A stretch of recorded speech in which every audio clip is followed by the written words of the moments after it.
It's time to resume, Mr. Naruhodo.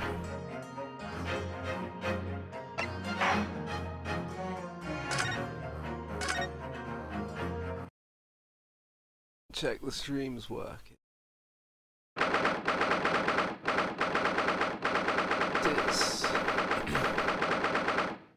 So this is after the first to be continued. I'm starting to wonder if maybe we're gonna have like a ghetto courtroom in the ship, which would be a bit weird. Oh man, voices. Goodness me. I wish we hadn't been thrown out like that. I wish we'd managed to find some clue as to what that speckled band might be. We didn't manage to investigate at all. I imagine we won't be able to for a while longer. We'll never get past that sailor guarding the door. He's clearly glaring at us as if to say, don't even think about it. Oh, wait a minute. What is it? Well, what happened to our great detective friend? Where did he go? Oh yes, he's completely disappeared. When did he do that? He slipped away as quietly as the wind, but not before ensuring these were securely back on my wrists.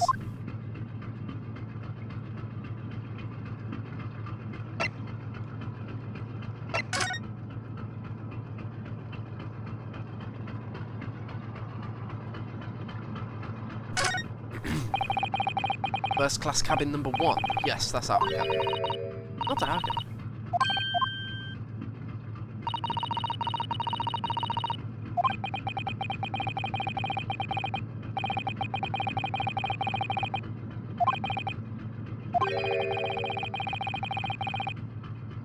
I wonder if Inspector Hosonaga has managed to uncover any new clues. Yes, we should probably find him and ask.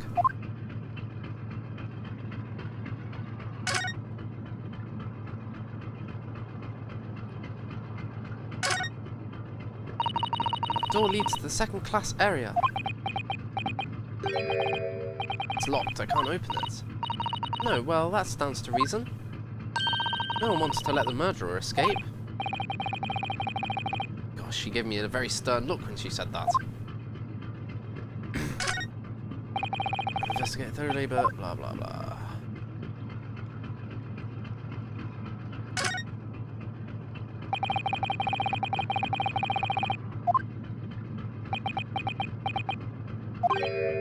What? Why do you look like that? You want something? Hmm?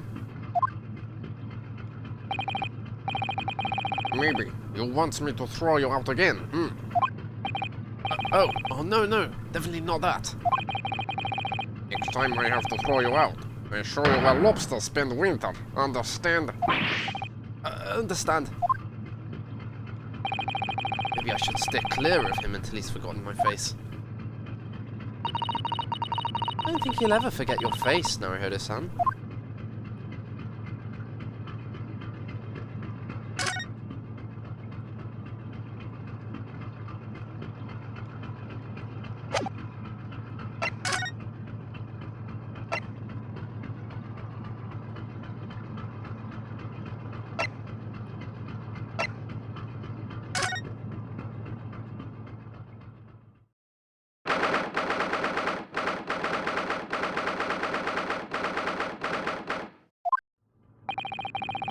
It looks like they're still investigating in here. Yes, on that subject. I wonder if Inspector Hosonaga is unscathed. You mean unscathed? What do you mean unscathed? Surely you haven't forgotten, have you, Naruhodo-san? Don't you remember what he said about allowing you out of this cabin to investigate? He was going to talk to the captain about it. He said they'd lay his life on the... He said he'd lay his life on the line for you. Oh, yes. But I'm sure he was exaggerating. Let's see what he has to say for himself. He might have some new information for us. Never know.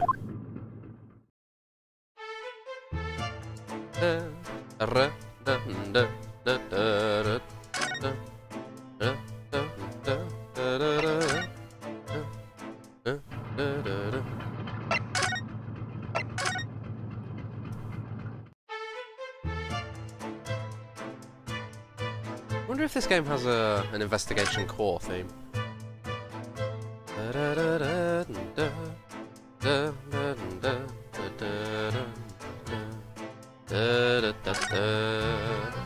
Oh, he's here.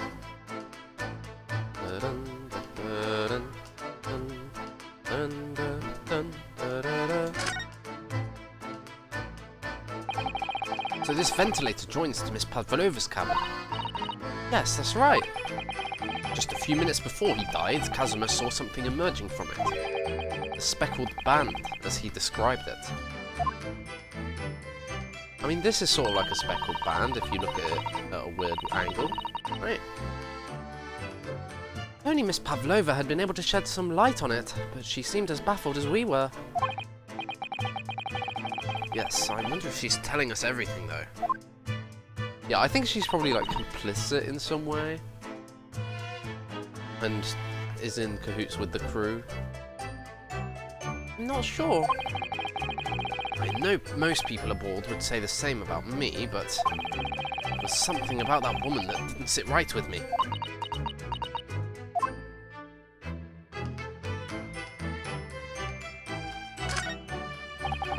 This is where Kazuma spent his final moments, writing his diary. Ah, well, if he really was sitting there when he was in his final moments, how did he end up like this on the floor writing? Someone else wrote it and put his hand there. Like, it doesn't make sense though. Why would somebody pretend it's his writing when he's obviously not Russian?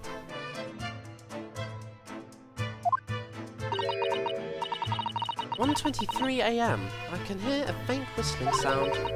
1:35 AM. What looks like some sort of speckled band is dangling from the ventilator grill. Looking at his writing here on this page, it's almost impossible to believe that he's gone. Kazuma-sama left us a valuable clue in these words, I'm sure of it. We have to solve this mystery, Naruhodo-san. We will.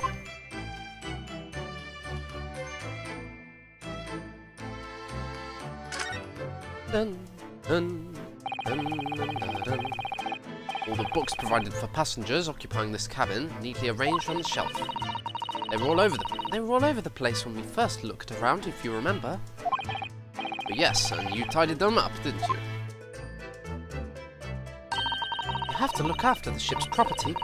Unruly behaviour in the cabins leads to damage. But it really wasn't me who knocked them over. Well, anyway, I feel much better now they're neatly lined up. I can't relax when things are untidy.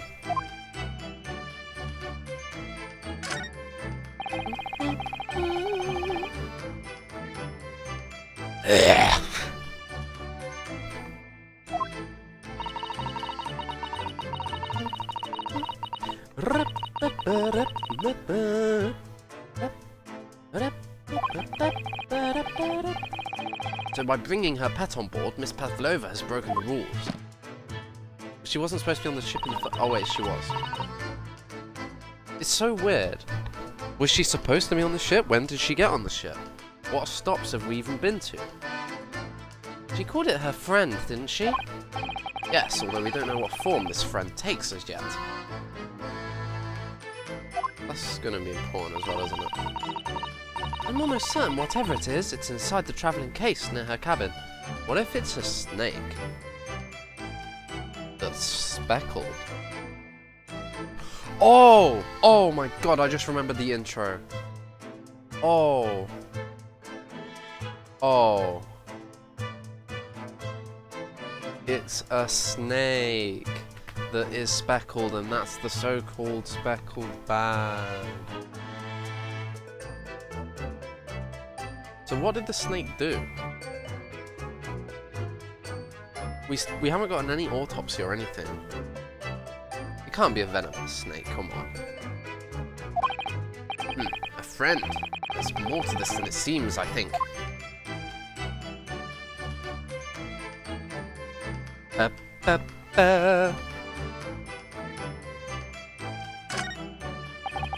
So it's clear that these letters were written with the ink that was somehow spilt on the floor, and they spell the Russian word for wardrobe, garderobe.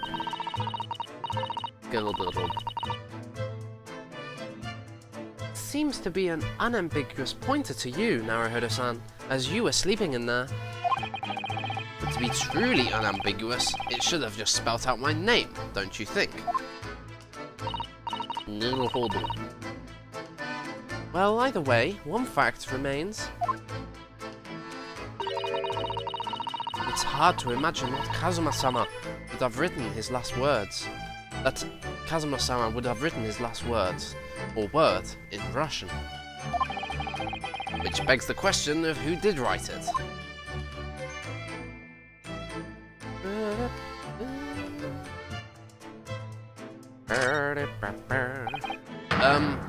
You, where did you go? No, that's the wrong voice. Oh, sorry, I just went to the next door cabin to... Why? Who gave you permission for this? Well, Seaman Hosonaga did. That no Japanese, was it? Later, I will roll him into ball and throw him in cold room. Phew, he's gone back to guarding the door. I hope Inspector Hosonaga doesn't find himself in too much trouble on our account. He's really gone out of his way to help us, hasn't he? When we get back to Japan, we'll have to take him for a steak at La Carnival. That could be a very long time from now, Naruhodo-san.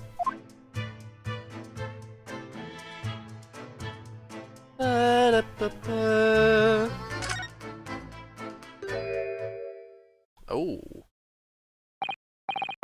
Oh, you're back.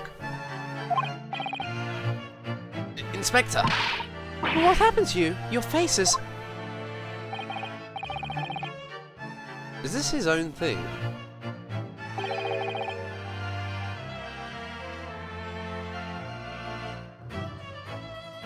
Da da da da da.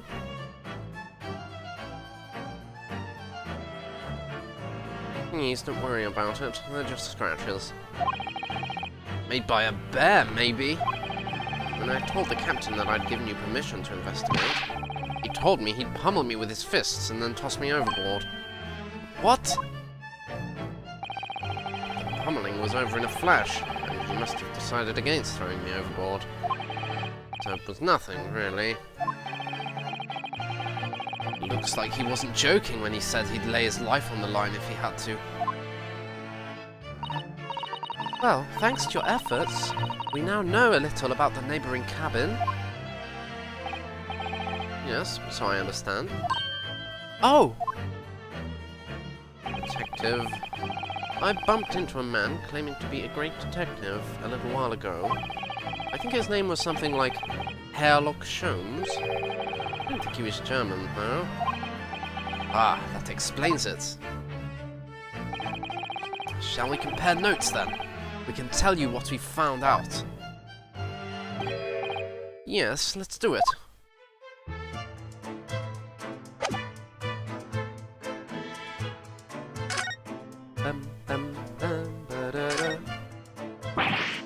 What? You know what? I just realised. That is Shutakumi's gift to us by not letting us present random shit to people when we don't have to. Thank you, Takumi-san. Well, it's probably not actually his idea as the author. Thank you, Capcom.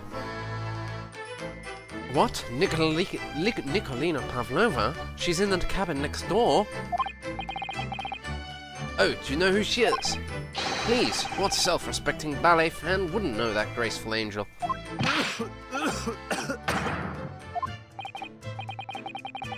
His cough is rather intense. It makes me want to give him a different voice, but... Come on, he's wearing glasses and he looks...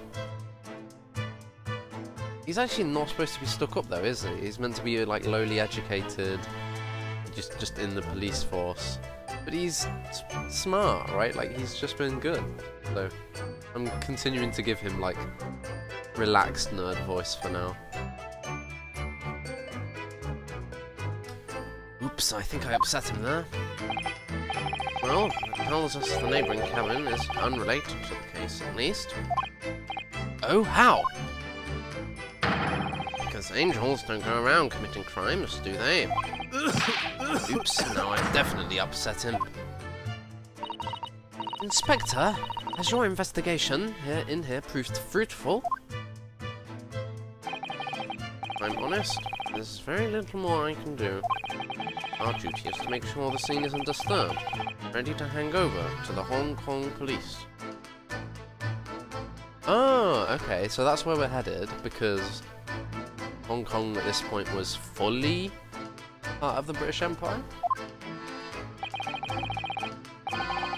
Also, this game absolutely takes place in like the year 1900 exactly, or 1901, because we know that it's the 20th century, and the culprit of the last case called it the Queen's English, not the King's English. Unless it's always called the Queen's English. Let me look that up.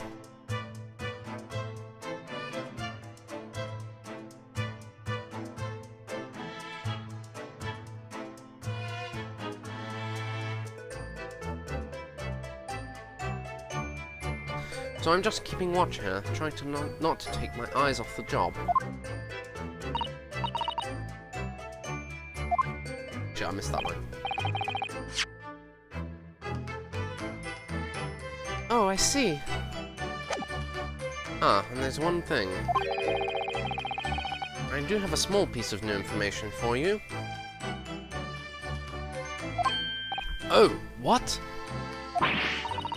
Oh, what? Yes! Do tell us, Inspector. Please.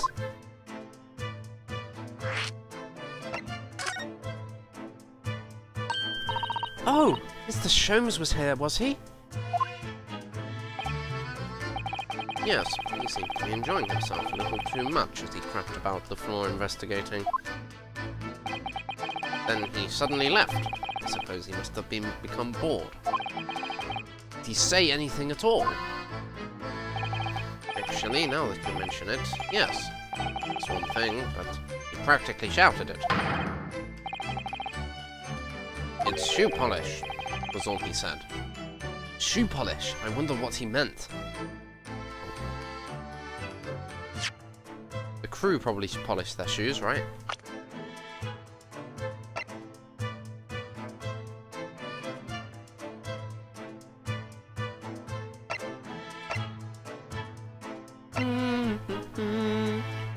What is this dude's burns about? Oh, it's just sunburn.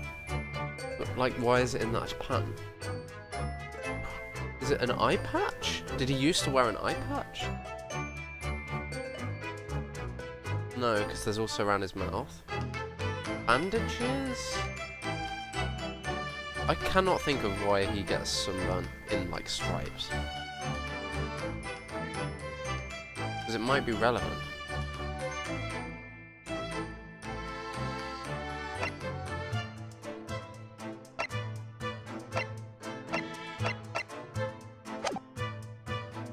I wonder what he meant.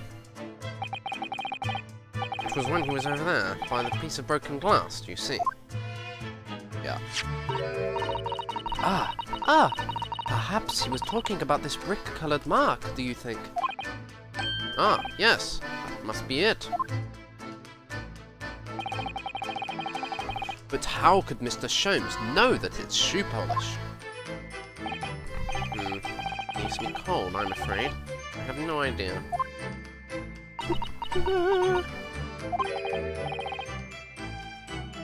What is it, Susato-san? Well, Kazuma-sama was wearing leather shoes with a very dark tan hue. Dark tan? A sort of dark brownish red, then? Yes.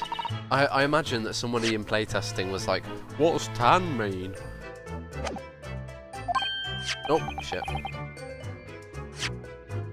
Yes, a little like the colour of red wine, but darker. I often repaired them for him.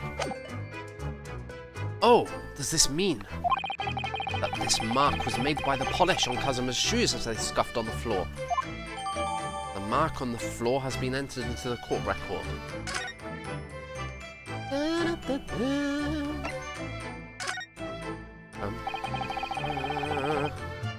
What is the new information you have, Inspector? What's this?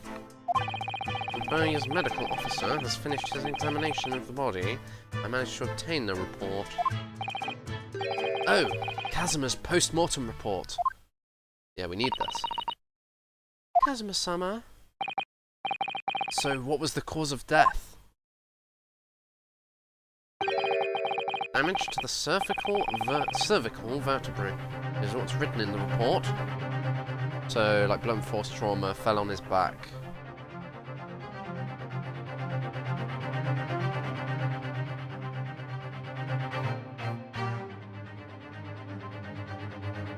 Well, it has to be blunt force trauma, right? But it'd have to be pretty bad blunt force trauma. Damage to the spine.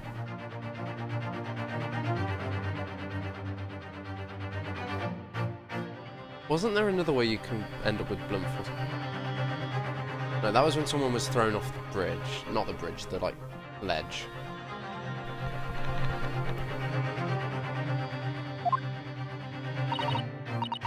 His neck... Oh. Neck. That was a bit of a... cervical. Okay, sure, water. Yes, it would seem so. There were no obvious wounds or other signs of injury. So at first, I think they were considering poison. But it turns out they found no trace of poison in this system at all. And this is a Russian ship, so... Well, what weapon was used then? Nothing has been found as yet, but the fact there are no signs of a wound...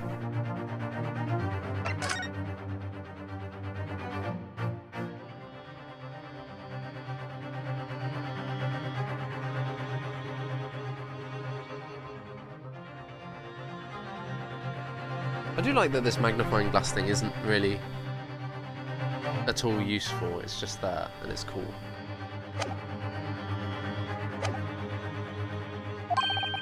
The fact there are no signs of a wound suggests that it may have been a blunt object, something that wouldn't leave a mark. Oh, I see. All the body's nerves run through the spine to the brain. A strong enough impact to the neck could induce death. It is a possibility, and no obvious wound could be left. Poor Kazuma. I have a second copy of the report. It might be useful. You're welcome to have it. Really? Are you sure? Yes, it's fine. I trust you. After all, if I didn't trust you, I'd never have agreed to you leaving this cabin in the first place, would I? Ah!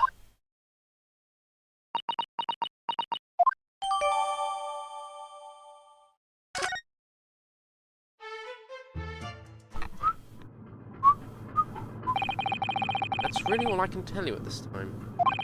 I should return to my post. My fellow crewman's eyes are boring into the back of my head. Yes, that might be for the best. Thank you. Oh, Inspector, you look exhausted. Oh, no, well... I feel terrible that I failed to protect Asugi-san. It was my responsibility. Of course, my pain is nothing compared to yours. You were his friends. Truth is, I seem to have had a heavy head ever since I woke this morning. There's been lots of people with so-called heavy heads. But maybe there is some other reason for it.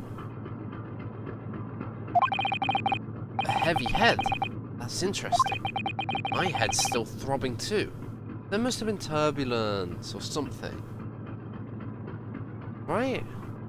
Maybe they fucked with the boat somehow, because Holmes said something like, if there was turbulence, we all would have felt it. So maybe there was something done to shake these rooms, these two rooms.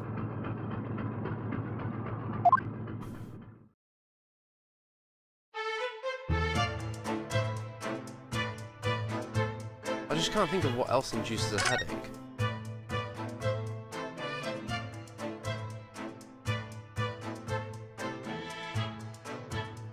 Da, da, da.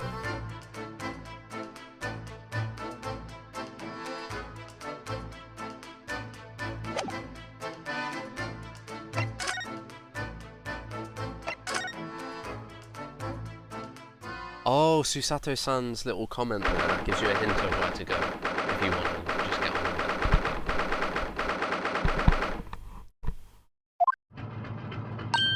Ah! Look, Naruhodo-san! Seaman Stroganov is gone! Strong enough? Strong enough? The burly Russian sailor who's always crossing his arms and glaring at us. All these Russian names are impossible to remember. That's a joke because of how English people... Well, maybe that was in the original translate, in the Japanese. I think it's just a thing, right? Like, it's hard to remember names in other languages.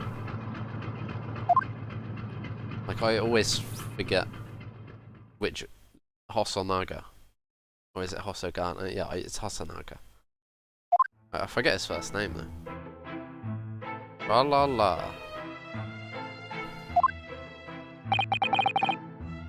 Did you hear that? It sounded like someone singing. Tra la la lira lira lay. Oh. Yes. Ah yes. Naruhodo. Tra-la-la-la, lira-lira-lay, I did it the great detective way. This caroling? I know that lark-like voice. Well, never mind that now. This is a golden opportunity for us. Yes, you're right. We must seize it. Let's get inside Miss Pavlova's cabin while we can, and investigate. Definitely, before that stringy knot crewman comes back. It's Stroganov, not stringy knot.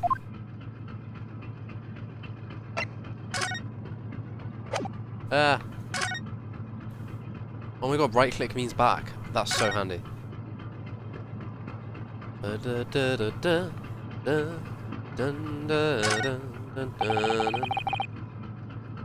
Miss Pavlova's cabin. This could be our chance. What? The burly sailor doesn't appear to be around at the moment. We could investigate every last inch of that cabin. I'm not sure if we could go that far, but we could certainly do with looking around once more. I'm sure we could learn something. Oh! It's Mr. Sholmes, look! Wow, you never know where he's going to turn up next, do you? He seems to be stealing a look at something as he sings to himself.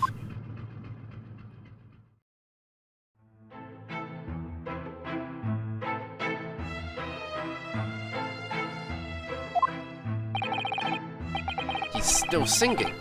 You think he hasn't noticed us? Or he's simply in extremely high spirits.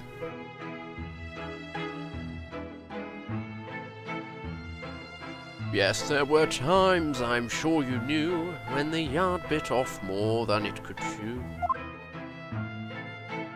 And through it all, when there was doubt, it's lucky her luck was about. Excuse me. I strove it all and I stood tall. I did it the great detective way. I don't know. Mr. Sholmes! Oh!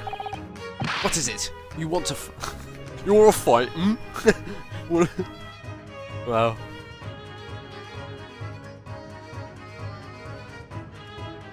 Mr. Naruhodo, what is it? You want to fight, hmm? Honestly, interrupting a fellow when he's singing, and I was just about to reach the climactic finish. There we go. The voice has returned to me. Sorry, I thought you were never going to stop, so I figured now is as good a time as any. I very nearly dropped you to the floor with one of my famous right hooks. Alright, I get the picture. Now could you put those fists away?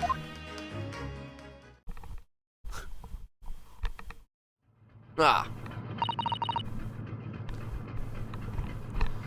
Mr. Sholmes, you seemed to be examining something before we interrupted you. Ah, yes, that. I was immersed in the study of the ship's log, as penned by the stockily-built crewman who's usually on guard here. Oh yes, the ship's log. And did you find out anything useful from it? Ah, well, after 2 AM this morning, the majority of the entries are blank. Which means that there was nothing to report. Nothing of note happened, so... You truly are a student from the land of the rising sun. You've been utterly blinded by it. Sorry? Your logic, my boy, is inverted. Whatever do you mean, Mr. Sholmes? Observe the other pages, and it shall all become clear. And there's nothing to report. He probably writes nothing to report.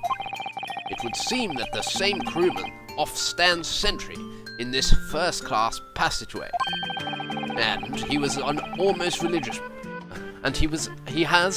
religious practice of recording nothing to report every half hour.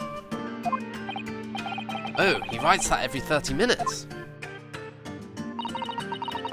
Nothing to report. Precisely. Put simply, the seaman writes nothing to report when there is just that.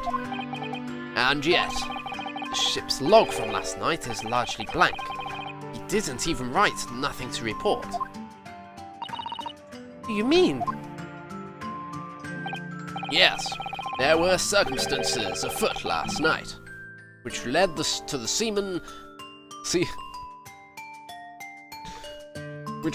seaman being absent from his post. What kind of circumstances? What happened? That remains a mystery for now, but we can be sure something significant took place. So significant that it caused the seaman to forget his regular habit of scribing nothing to report in the log. These are important details. I would stake my life on it.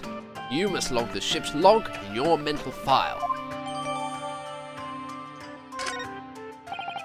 Now that deduction was worthy of a great detective.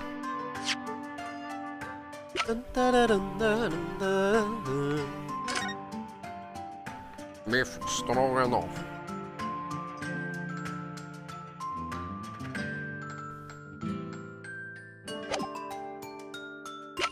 Two. Okay, so he did something. I mean, he could easily be the culprit, but I don't know.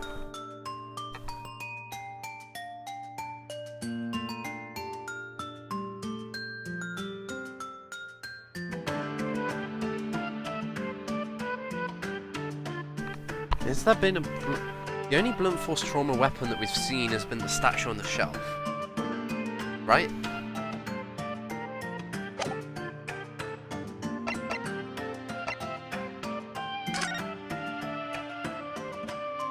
This looks like a bell, it really does. Like it's meant to be a bell that's attached to something. But it's made like of plastic. Plastic didn't exist though. Hang on. Plastic did not exist. What is this? Glass? A glass bell. Let me look up.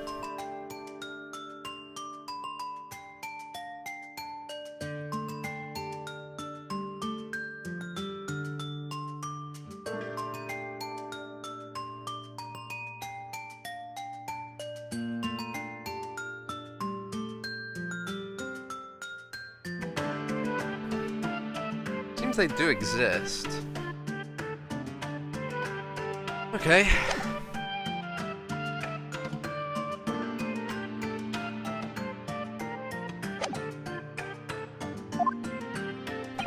Ah, you're starting to understand what my way is, I see.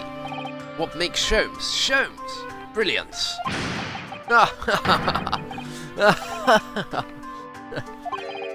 Oh, ouch. What is it? Are you hurt? Oh, don't worry yourself. I seem to be afflicted with a throbbing head this morning for some reason. Nothing more. Everybody has a headache. The only reason for it is if there's been like turbulence or a loud noise.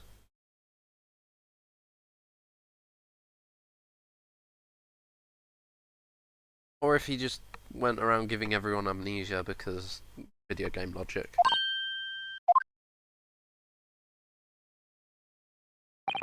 Maybe it was him whistling. Well, my friends, until our next encounter. He's still singing to himself. I can hear it as he wanders off down the passageway.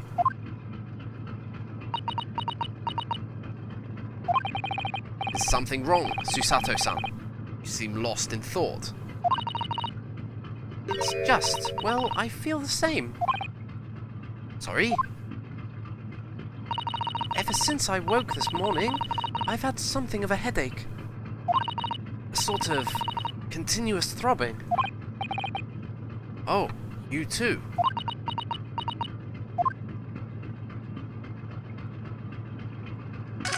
Is most curious. Literally everyone has a headache.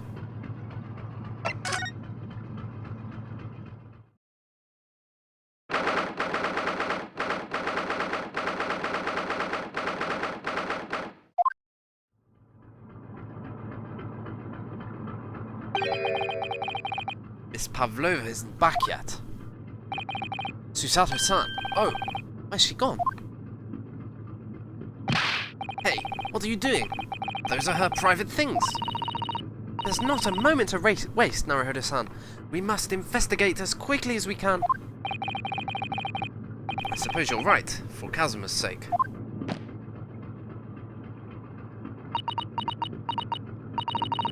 Not just for Kazuma-sama. What do you mean? It can't be long now until we arrive at port in Hong Kong. I don't want you to be in those handcuffs when we get there. Really? We must solve this case, Naruhodo-san, by ourselves if we have to. Yes, we will. She finally believes that I am innocent.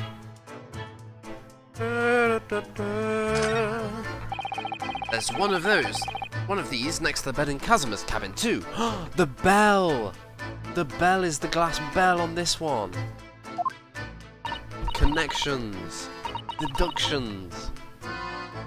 Yes, it's a bell cord. I can't resist. Oh, it works. She barely hesitated there, and she gave it a good tug, too. My deduction was wrong. Maybe it's a different bell. Maybe it's someone else's bell. No, I didn't actually expect anyone to come. We don't want them to. We're trying to investigate in secret.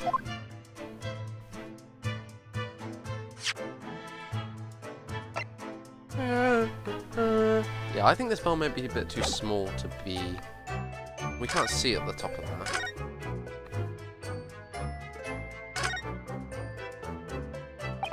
So this ventilator connects to Kazuma's cabin next door. Yes, although what a fool a shipbuilder must be to open a ventilator into another room. Ah, maybe so that if there's a gas leak next door, the occupants of this cabin would notice and raise the alarm. Or the occupants of both cabins would die of gas poisoning. Maybe there has been a bit of a gas thing that's caused our headaches. That is a possibility. Anyway, last night Kazuma wrote that he saw a speckled band coming out of this ventilator. The snake. Oh my! Miss Pavlova's case is open! It's completely empty inside, but but according to the great detective's great deduction, she was hiding her special friend in there. Yes, a friend that she had to keep secret. Because you're not allowed to bring animals aboard the SS Burya. I wonder what kind of animal she had in there. I wonder what serpent. And more to the point, where is it now? Ah, probably. Naruhodo-san, are you there? Sorry, I'm right here, yes, why? Oh, good. I thought you might have climbed into the wardrobe when I wasn't looking. There's no place like home. Believe me, I don't have some strange compulsion to jump inside every wardrobe I see, you know.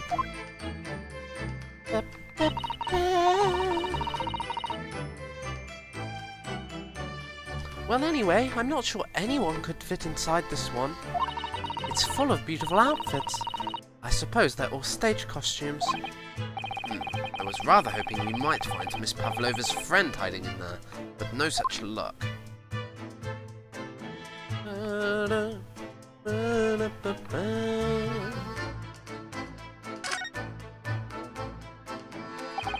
This cabin door has the simple sort of bolted latch that our cabin door has. If the bolt's drawn across, there's no way anybody could enter the cabin from outside. Yes, it's not a particularly heavy-duty bolt, is it? Is it? But still, it wouldn't slide across of its own accord, would it? No, the door is made of metal, so there's no chance of trickery using magnets to unbolt it from the outside. I think he locked himself in. Masogi, that is. Right? Although, maybe just like in a certain other murder-solving game, it was hit with something. What? Oh my god! If it was actually hit with the hilt of the katana, I would probably die. No, and the door is made of metal, so there's no chance of trickery using magnets to unbolt it from the outside. And it seals up perfectly too, to stop any seawater coming in. So you couldn't use the method you told me of passing a thread through the crack around the closed door either. I seem to know a lot of tricks for opening doors. I'm starting to see why they suspect me. Ah yes, they're displayed in this cabin too. Look, the SS Burya's rules of passage. Passengers must not keep weapons or other dangerous objects in their cabins. Pets are also strictly forbidden. So because this is an Ace Attorney game, that's going to be the first part of that is going to be relevant at some point. Weapons or other dangerous objects, right? The katana is a dangerous object. Crewman walks in, hey Asogi, why the fuck have you got a sword? You know? I suppose Miss Pavlova realised that she needed to keep the contents of her case a secret after she read this. Her special friend, I mean. I wonder where her friend has disappeared to now. It's probably having fun exploring the ship, I imagine. I just hope Seaman Stroganov doesn't find it and throw it overboard. Oh yes, so do I.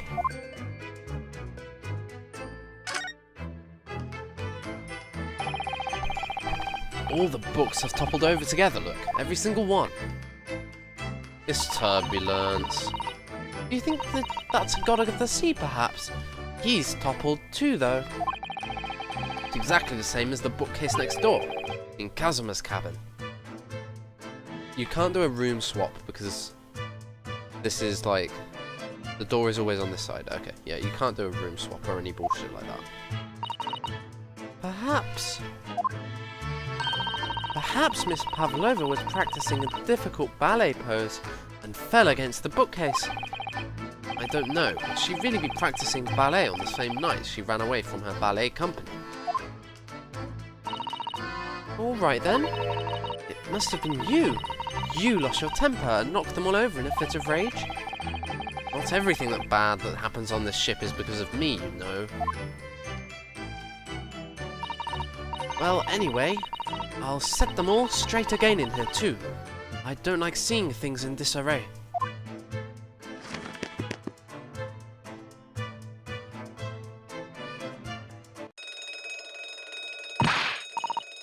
Ah, what's that?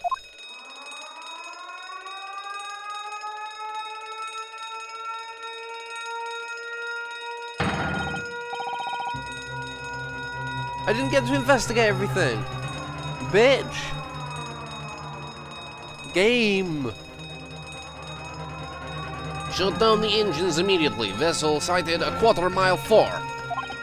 Full stop. Hard to starboard. All hands, brace for impact.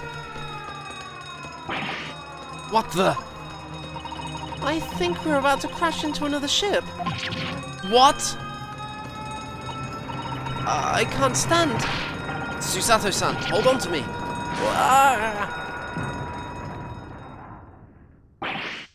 Susato-san, are you alright? Are you injured at all? I think I'm fine. Thank you, Naruhodo-san.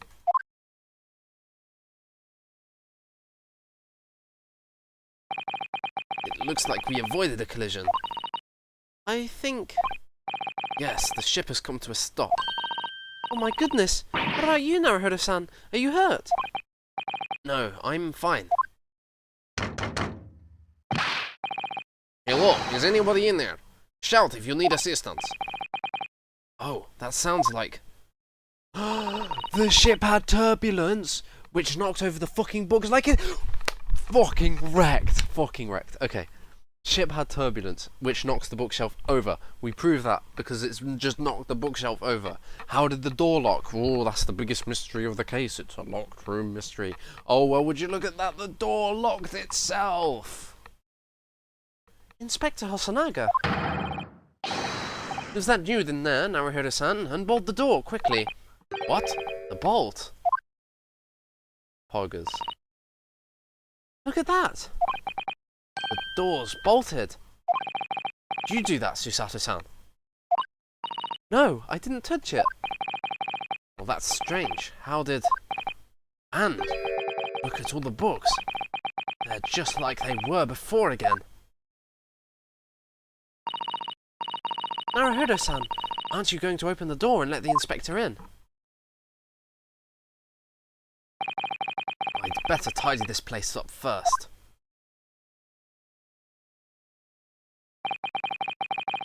Our violent emergency stop had solved one mystery, at least, in a very vivid way.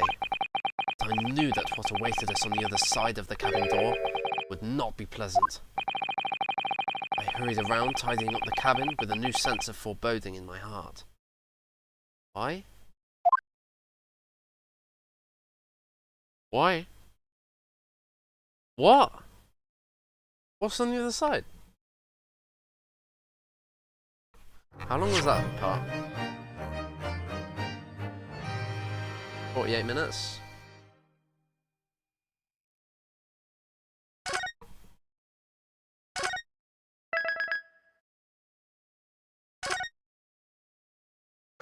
Bum bum bum bum bum bum bum bum. January, Miss Pavlova's cabin. Somehow the door to the cabin we were in ended up bolted after we made an emergency stop. Susato-san took a deep breath and gently slid back the bolt. So if we had an emergency stop in the night, right? How did nobody like remember it? Everyone's got a throbbing headache. I just can't put the pieces together. There's no way it's fucking collective amnesia, right? Like, Shutakumi is better than that.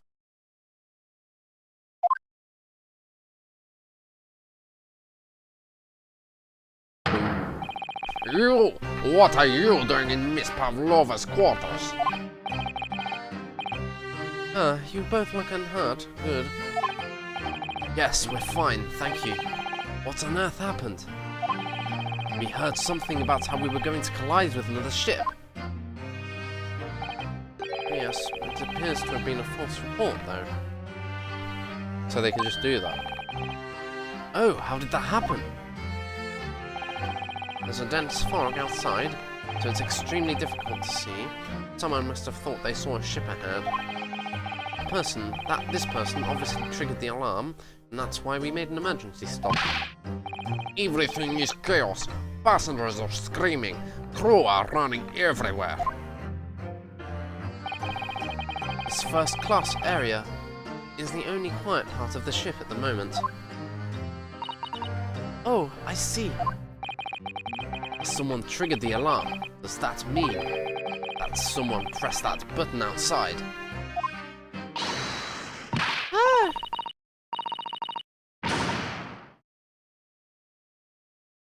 Okay, she's got to pretend that she hasn't met us before.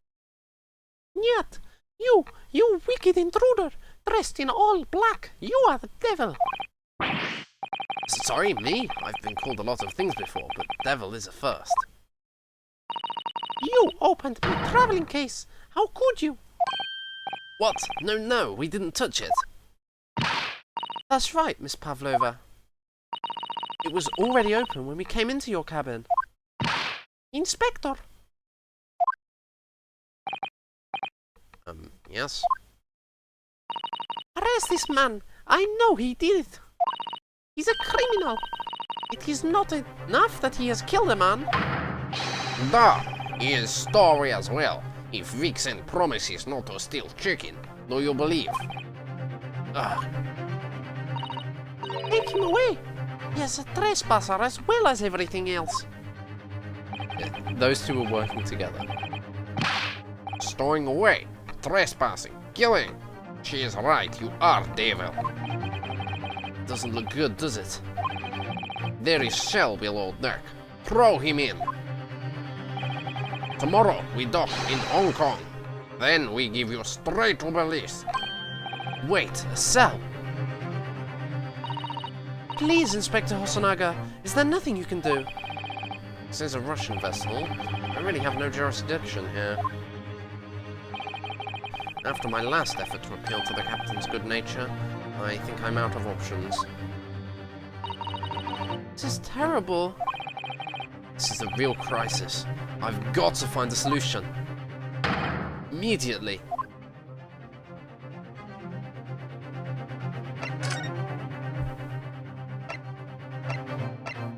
I somehow doubt we'll be able to leave here.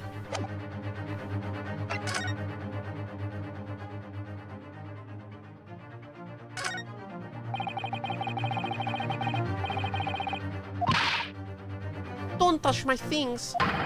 You want me to show you where crawfish hibernates? Yeah. Mr. Naruhodo, what do you think you're doing? Wow, everyone's attacking me, and I was just starting to think she was my friend.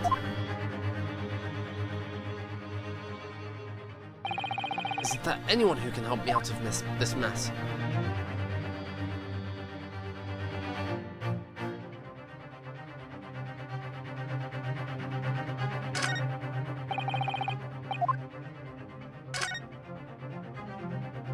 Poggers. I can't, dude. He's so memey that it's just too much. Miss Pavlova, can I... Get out! Listen, I'm sorry that we Get out now!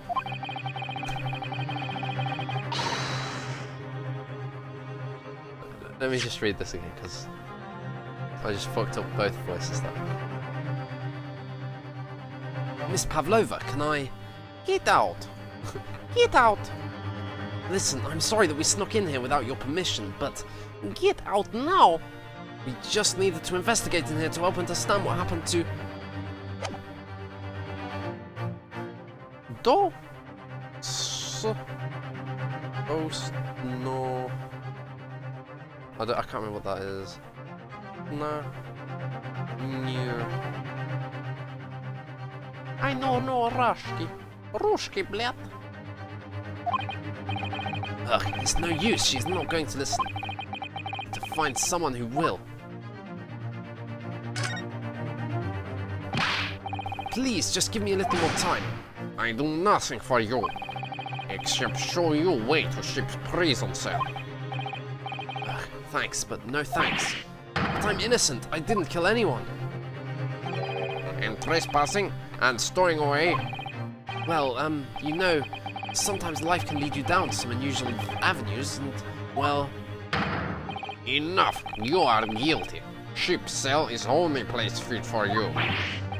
Come on, there has to be someone, some savior, to rescue me from this crisis.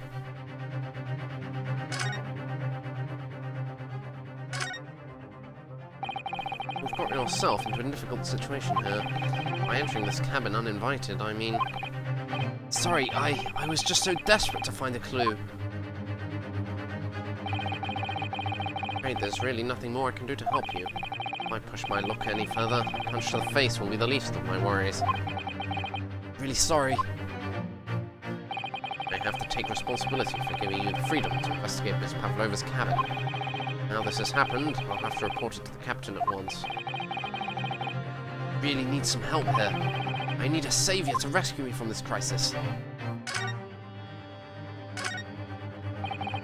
What the? What are you doing up there?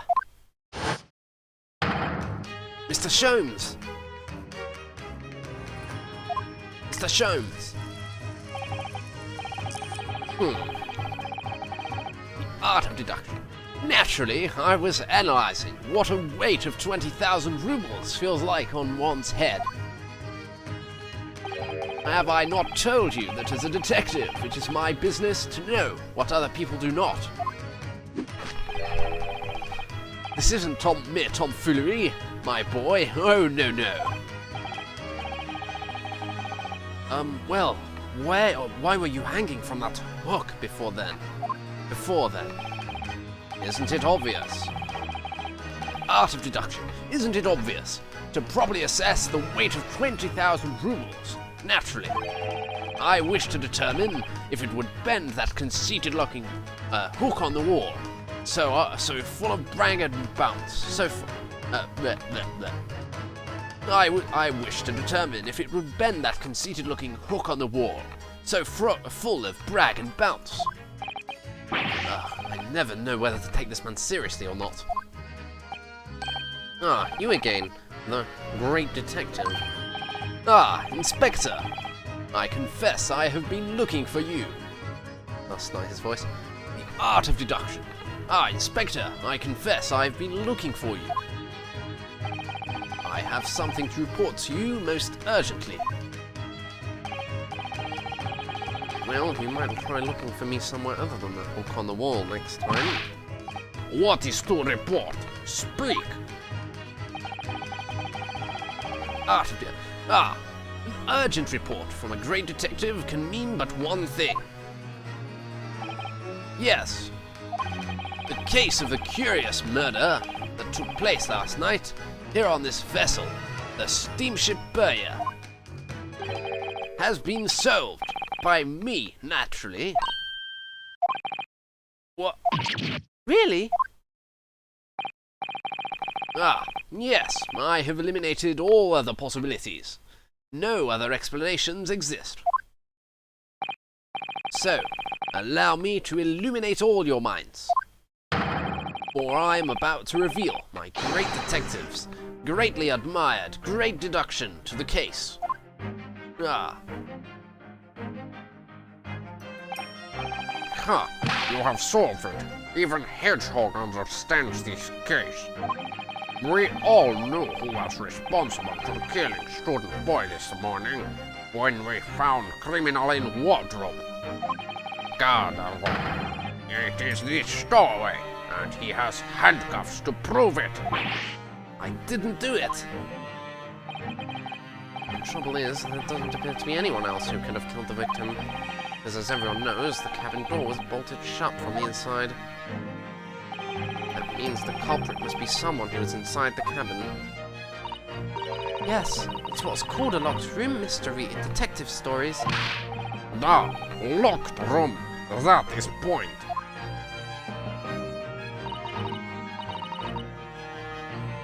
The room was locked.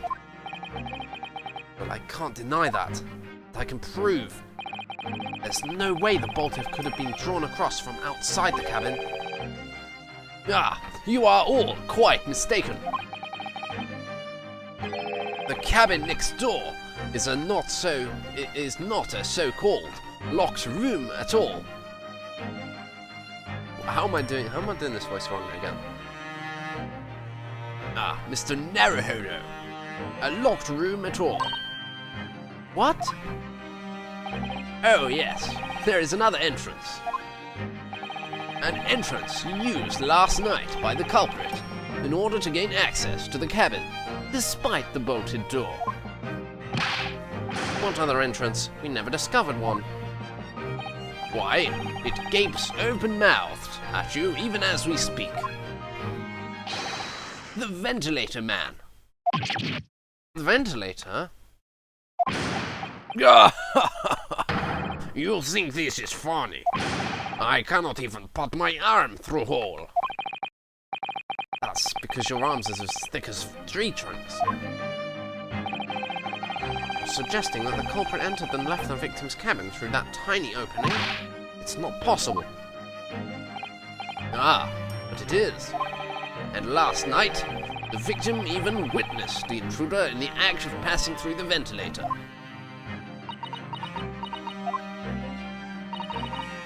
Mr. Sholmes, do you mean? Are you referring to the words Kazuma-sama wrote in his diary?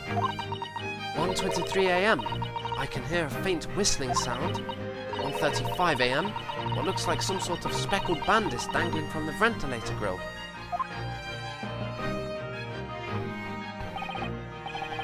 Precisely, my dear madam. What does it mean? What is this speckled band? The answer to that particular conundrum is in this very cabin.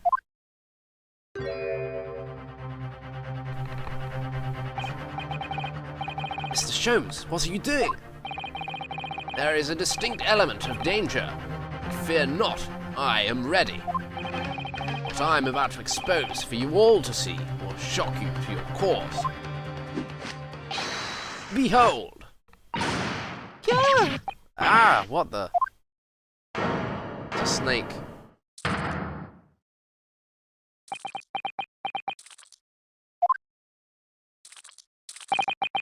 Allow me to introduce you all to the band, the Speckled Band. A snake? Indubitably. Da-da-da-da-dun.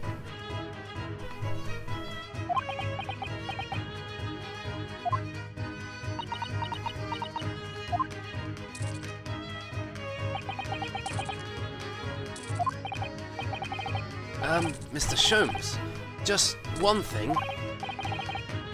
Pray, what troubles you? Well, that snake isn't really speckled, is it? It looks more stripy, wouldn't you say? There are 2 snakes on board. Yes, you're right. I think in this case, you'd have to call it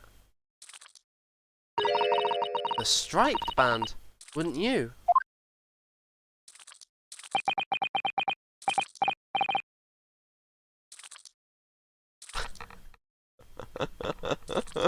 Wow.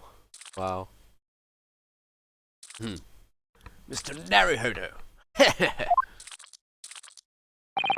You both see and observe with distinction. However, do not think that this is precisely the trap into which the culprit wishes you to fall. Oh my goodness, really? It's a trap? How exactly? I think perhaps it is time I explain the intricacies of my train of thought. Are you ready, Miss Pavlova? I'm sorry to a young man who died, but that is all. His death is nothing to do with me. This whole thing has nothing to do with me. There are 2 conclusions I have drawn from the facts. Number 1. Last night, your friend infiltrated the victim's cabin. Ah, And number 2, that same friend was responsible for the victim losing his life. strangled? No. She's turned as white as a bowl of rice again. Sholmes must be right. He hit the nail on the head. This young woman's friend killed Mr. Asogi.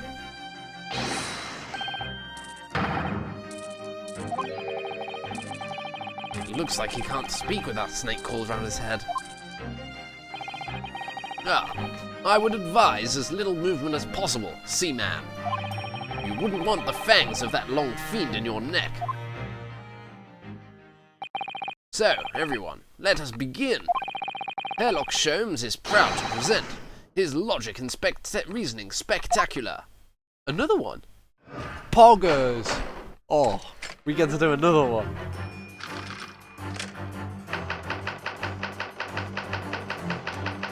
Dun, da, da, dun, da, run, da, dun, da, dun, da, da, da, da. Miss Pavlova, moments ago you claimed the following. His death is nothing to do with me. This whole thing has nothing to do with me. Yet you cannot deceive yourself. Yes, when you recall those horrid events, your aching heart smarts with pain. Throbbing head instead. And it is that very pain that evidences your inextricable link to the victim's death. So, we ask, what was the nature of this intruder that stole into the victim's cabin on that portentous night?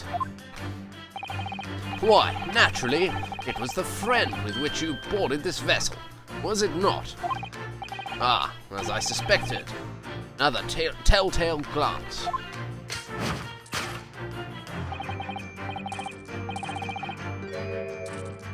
Yeah, they're working together because the friend is actually him. The art of deduction. Let us engage. Without a doubt, your friend is the writhing serpent we see before us. And yet, this fact leaves us in a quandary. The victim's written observations on the night in question tell of a speckled band, whereas, regrettably, this specimen's markings do not fit that description in any way. What explanation can we then give, pray? What was this sight that fell upon the victim's eyes last night? No, don't look at me. This has nothing to do with any of this. Oh, but it does. You have to answer this quandary even now, hidden behind your back. Yes, that which you are trying but failing to conceal. It can only be this snake's sloughed skin. Oh, because snakes, shed their skin. Evidently, after the subtle and horrible crime, this most deadly friend of yours shed its original skin. No? I don't know what you are talking about. Last night, through the ventilator visible in this cabin, your then speckled friend slithered next door. Using the bell cord on the other side as a bridge, the serpent silently descended into the victim's quarters. In the dim light, it appeared to the young gentleman who was about to lose his life as a speckled band. In summary, the nature of this friend of yours, which last night infiltrated the scene of the crime, is a rare breed of snake whose markings change each time it sloughs its skin. A snake so dreadful, we can only imagine it would be found in the deepest depths of India.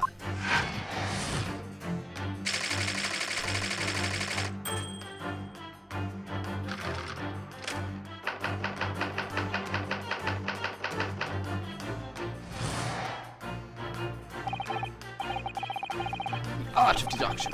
Moving on. we come to the heart of the matter, the grim demise of the victim. How did this young man lose his life, and why? According to the data, which I have been apprised, it would appear there are no visible signs of injury. Oh, In fact, the circumstances of the victim's death can only be explained by a terrible venom. Now, if we take that as fact, we can reasonably imagine there remains evidence to affirm it at the scene of the crime. oh no. Could there be? Yes, an examination of the deceased's body will prove the cause of death conclusively. The almost, but not quite, imperceptible puncture wounds left by the venomous fangs will seal the truth. Yes, the vestiges of the snake bites delivered by your terrifying fiend. This makes no sense. There is no point feigning ignorance, Miss Pavlova. After the incident, you endeavored to hide everything, didn't you? But now your involuntary glance betrays the hiding place you chose. That's right, you hid the evidence that links you to the victim's death in that traveling case. When we first met in this cabin, it came to my attention that your case moved periodically. Your serpent assistant was restless inside, no doubt. You don't. It is telling that the victim made notes of a low whistling sound that he heard minutes before his end.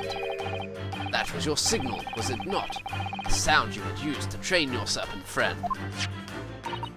To train. Indeed, you'd put the serpent through this ventilator and wait. After a period, you'd summon it back with a whistle. But the whistle came first. You couldn't know if the animal had done its duty, so you would listen for signs of life next door. If the victim appeared not to have been dispatched, you release the snake once more. Do you deny this snake has undergone such training? It's not true. Having slithered through the ventilator and down the bell cord, the creature only needed to sink its fangs in once, and its venom would course through the victim's veins, ending his existence forever. That is the true nature of the speckled band that took the poor man's life. There can be no doubt, my logic is infallible.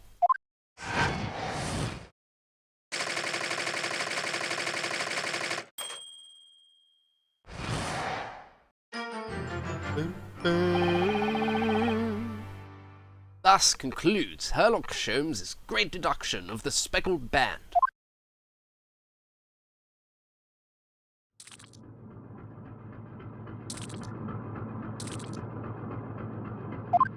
I love it. I love this game.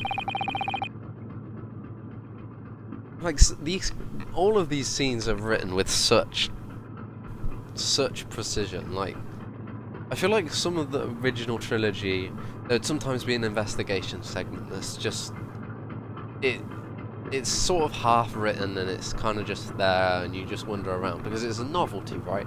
But these investigation scenes are actually like so precise, so good.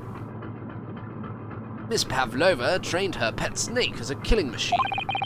There on the floor, you will observe a source of milk. The promise of food is the key to training any creature.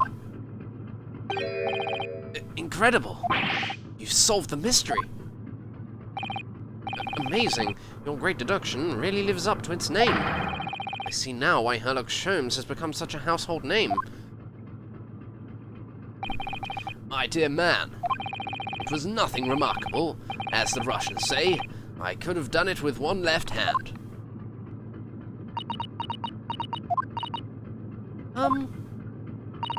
Could I venture an opinion, Mr. Holmes? But of course, what's on your mind?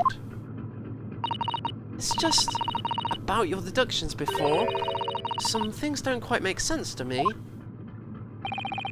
I welcome questions as to my method, and I will answer both loudly and proudly. Oh, well, good. First of all, snakes are egg-laying creatures, part of the reptile family. You are well informed, madam. And reptiles, don't drink milk. Ah, It's really only mammals that like to drink milk, you see? what? What's milk got to do with this? So, I'm not sure it would be possible to train a snake using milk as a reward. No matter. No doubt Miss Pavlova used some other treat to encourage her pet to do her bidding. Milk was merely an example. The logic holds. Well, there is something else. Snakes have no ears. Ah, Yes, I'm not really sure it would be possible to signal a snake by whistling. but madam, what of the tales of Arabia? Have you not heard the snakes that dance to the sounds of a flute? I think perhaps the performers play their music in time with the snakes' natural movements. Oh, I see. No hands, no feet, no ears. These creatures are so inept to be practically useless. Don't take it out on the snakes, Mr. Sholmes. There is one other thing. You have more? Snakes use the scales on their bellies to propel themselves. So, I'm not really sure that a snake could manage to climb up a flat bell cord like the ones in the cabins. Then it should try harder. Please, don't be angry with me, Mr. Sholmes. Point is, even if the snake had gone through the ventilator to the next door cabin, it wouldn't have come back without help. What I'm trying to say is that there are a number of reasons why it's difficult to imagine the snake could have had a part in this. Dejected.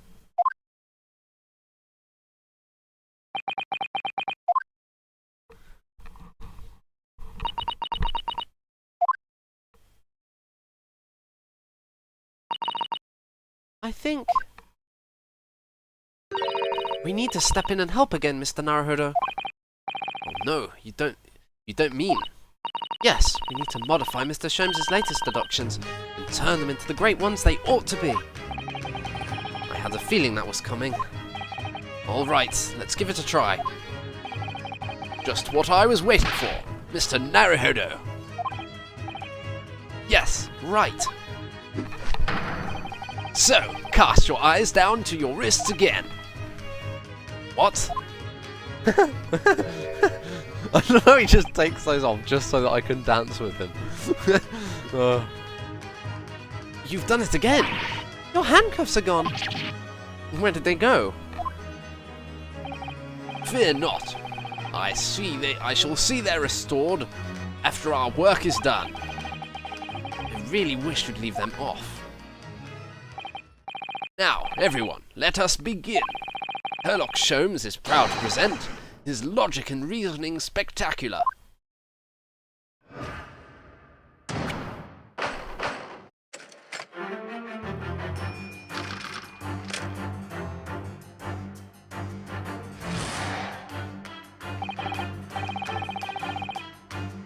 I do like that what he comes up with originally does almost make sense.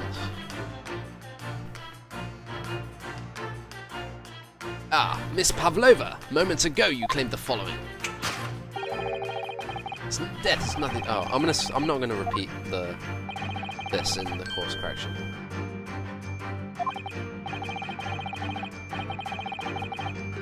Hand. Dun dun dun dun dun dun dun dun. She does have a pained expression on her face. Ooh. Yes, that's true. She looks as though Kazuma-sama's death is weighing heavily on her mind.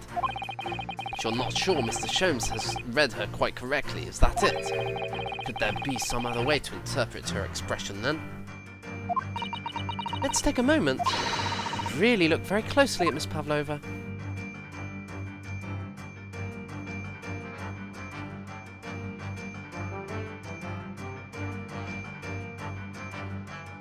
Right ear. She has such petite ears among that beautiful hair, like little pink shells. Oh, what's that? There's something attached to her ear. Ah, I expected that's what's called an earring. It's a little piece of jewellery. an earring, is it? It really is tiny. Perhaps part of it is missing. Maybe it broke off. The bell earring. So now all that's left is the clasp part that attaches to the ear. If that's the case, she doesn't appear to have noticed that it's broken.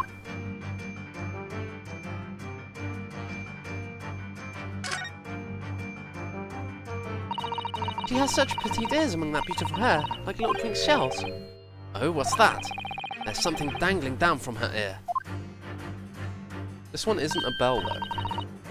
Okay, maybe it's not a bell earring, because they surely match. Ah, that's an earring. The crescent moon part looks though it's made from wood. It's charming, isn't it? Women do seem to love adornments like that. In their hair, around their necks, on their fingers, and even hanging from their ears, it seems. Well, jewelry is beautiful, Naruhodo-san.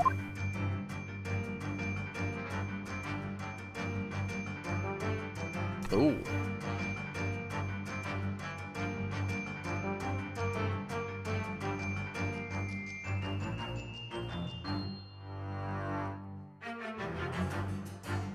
Maybe the front of the hand? There's nothing there, okay.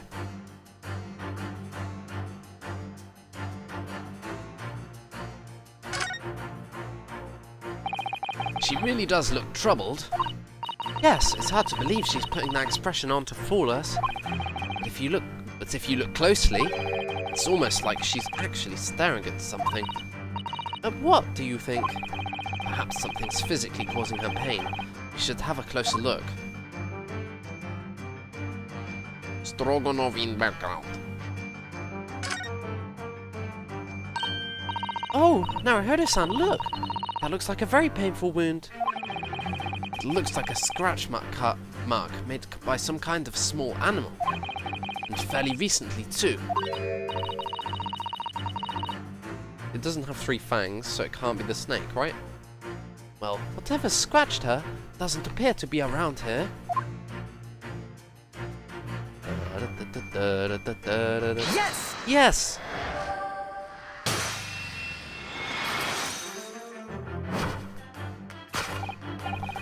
Yes! When you recall those horrid events, that claw scratch smarts with pain.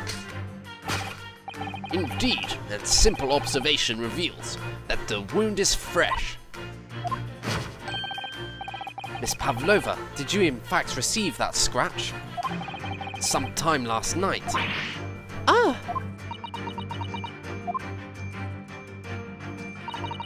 When I think about the young man who died next door, I feel so sad. And when I'm sad, the pain from this wound is worse. And it is that very pain which evidences your inextricable link to the victim's death. So we ask, what was the nature of this intruder that stole into the victim's cabin on that portentous night? Why, naturally, it was the friend with which you boarded this vessel, is it not?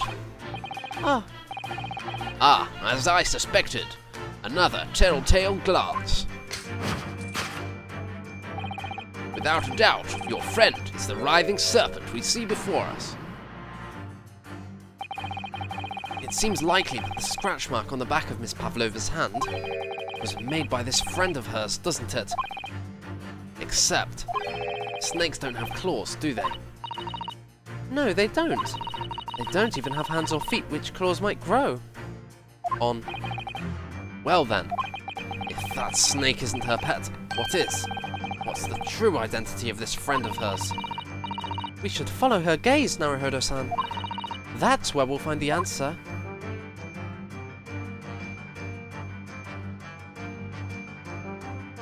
Oh, it's the picture of the cat.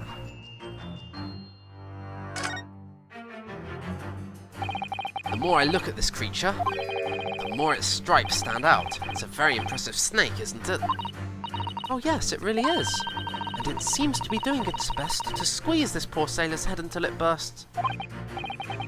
Yes, it's a terrifying sight and slightly heartwarming at the same time. Anyway, it would probably be a good idea not to get too close.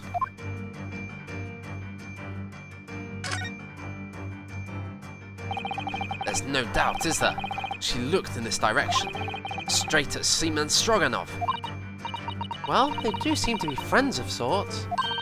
But I can't imagine how he could possibly fit through that ventilator. Don't forget that I managed to fit inside Kazma's trunk when we first boarded this ship.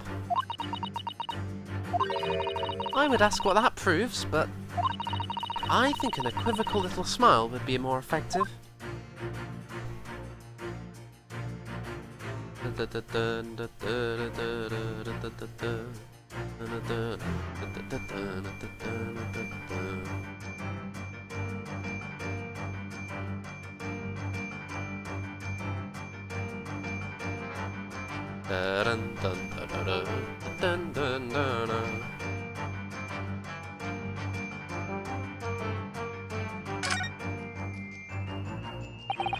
I have a feeling that it was this teapot that Miss Pavlova's eyes flickered over to before. You think this is the friend she's been talking about? Well, we're all different, aren't we? Whatever we might say about it, if that's the way she feels. I don't think I'll say anything about it then. You and the teapot can discuss it instead. Wait, that's not what I meant.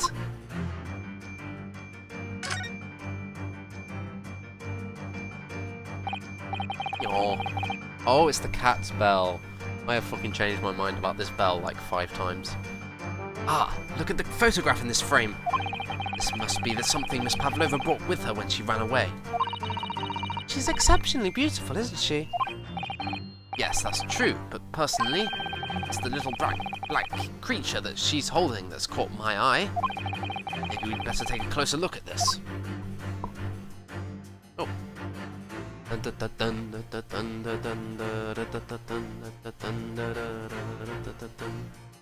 examine the bell.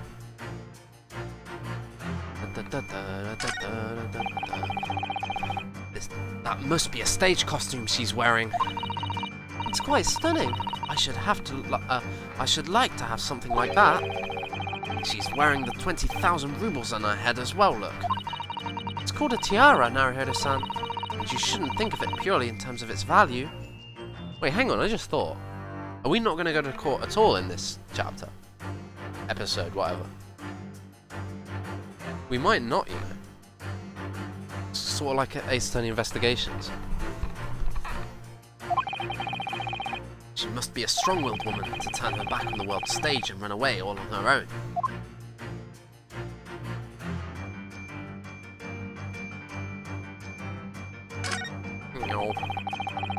Look at the little cat Miss Pavlova is cuddling there. Oh, what a cute little kitten. It could vie with you, couldn't it, Naruhodo-san? For the blackest outfit. Oh, for the blackest outfit?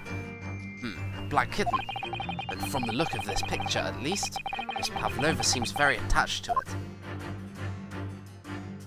Take that! Yes! Yes!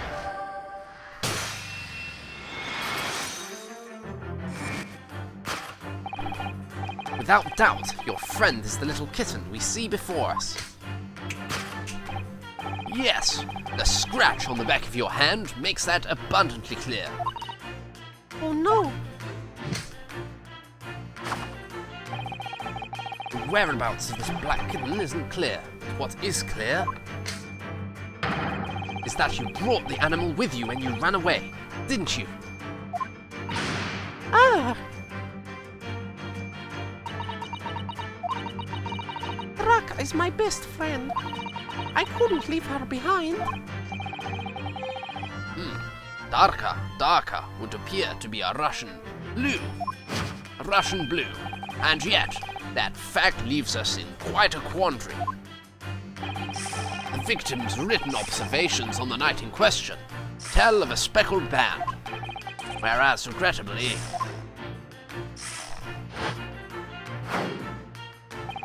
this specimen's markings do not fit that description in any way.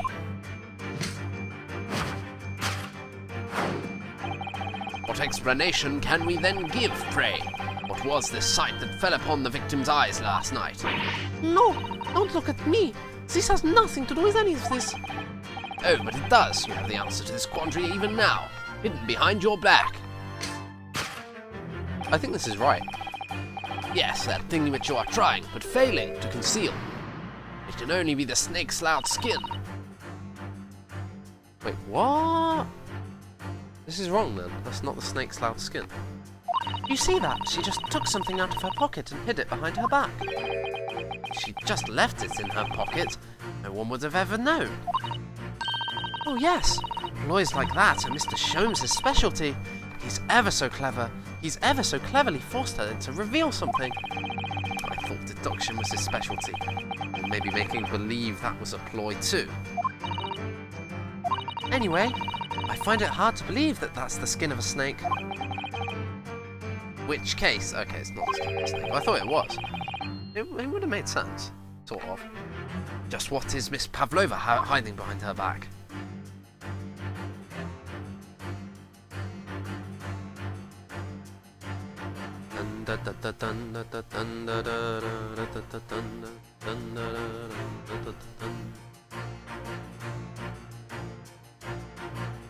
Oh, it lets us do the ears again. Again. Is it the same text? I better say. Don't. Oh, fuck. Come on. Oh, it's letting me skip. No, it's not letting me skip. Oh my god.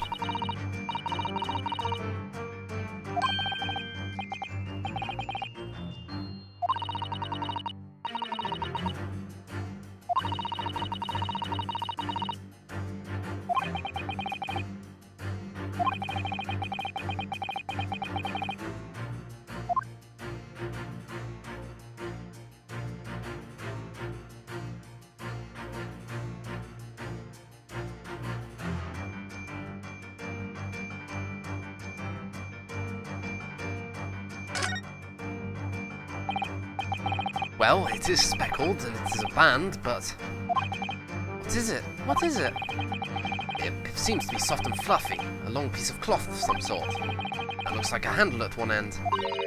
I think it may be a cat's toy. This is sort of common in the West, apparently.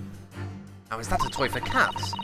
Cats like to chase the band around and paw around it. Kittens in particular love that sort of play. You only need to wave it in front of them, and they pounce to catch it. Haha, that sounds positively adorable.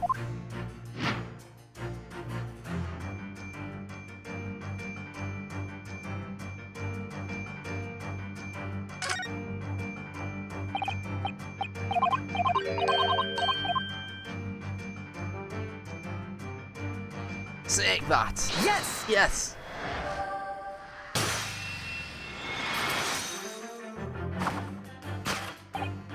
Yes! The thing you are trying but failing to conceal is, a cat's toy. Precisely, in the true nature of the now infamous speckled band. Ah! And it was this toy that you dangled through the ventilator. You waved it around, I presume. Naturally, the victim could not fail to notice it. The cat was lost and she was trying to coax it back. But why? For what reason? My dear boy, there can be only one answer to that. Answer. After her feline friend disappeared through the ventilator into the neighboring cabin, Miss Pavlova attempted to use the speckled cat's toy to incite the creature to return. Ah! In summary, the nature of this friend of Miss Pavlova's, which last night infiltrated the scene of the crime, is a blithesome Russian blue breed of cat by the name of Darka. Yeah! A truly troublesome feline, young Darka is proving to be. She must be caged once found. You will forgive us for borrowing the photograph of your pet, Miss Pavlova. Okay, that's got the bell in it when we need it later. It was after I gave her food last night. That's when it happened. She scratched the back of my hand and then ran up the bell cord. Before I could do anything, she had disappeared through the ventilator. Darka, she is so naughty.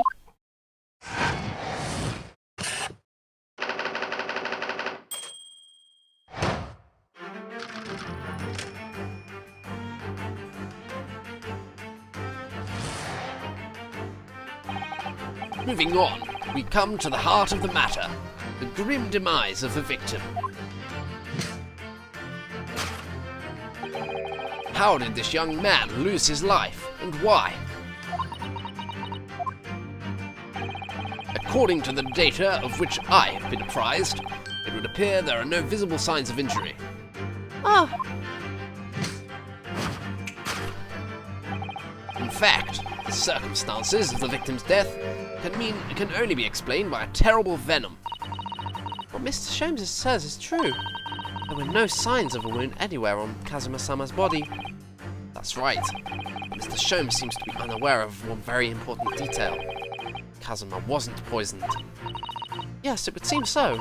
Let's give him the information he's missing now. I do wonder what happens if you get this wrong. Because the right answer is in the autopsy report, which is there. There you go. I want to see what happens here. Yes! Yes! University collar pin. Oh. Oh, what? Oh. What spectacularly contrived logic led you to this mindless conclusion? Oh, well, it's supposed to be logic and reasoning spectacular, so I thought I'd contribute to the show. This is my show, Mr. Naruhodo. Kindly perform any peculiar experiments on your own stage. Ugh, sorry.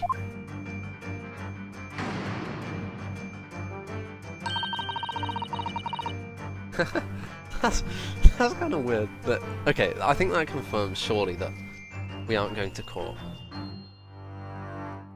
We know that Kazuma-sama wasn't killed by poison. Yes, but it seems Mr. Sholmes doesn't. You should show him the evidence we have, the details of the cause of death. Even a great detective needs facts to work with. Yes!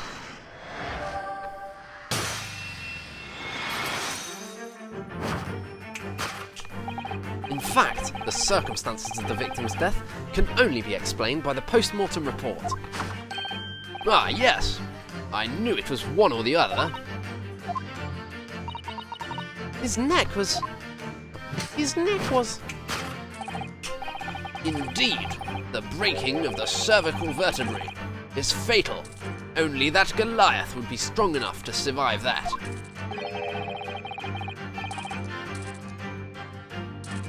Seaman Stroganov isn't some immortal freak, you know.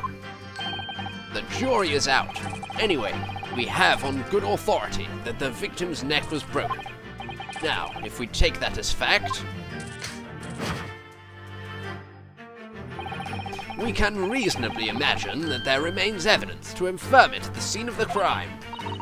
Oh no, could there be... Yes, an examination of the deceased's body will prove the cause of death conclusively. In other words, he was probably struck by something, or someone. Yes, that's a distinct possibility. As of yet, no weapon has been found, though. Presumably Darka didn't silently creep up behind Kazuma and deal a fatal blow. I suppose... It's possible that he has a fall and hit the ground awkwardly. It could have been a terrible act of misfortune that he broke his neck completely by accident. Oh yes, a bad fall could explain it. It's rather hard to believe Kazuma-sama, though. Believe that of Kazuma-sama, though. He wasn't a clumsy man. Well, we need to fix this deduction somehow. Is there anything from the scene that could explain what happened? That was his shoes. Yes! Yes! And the bell proves it was the cuff.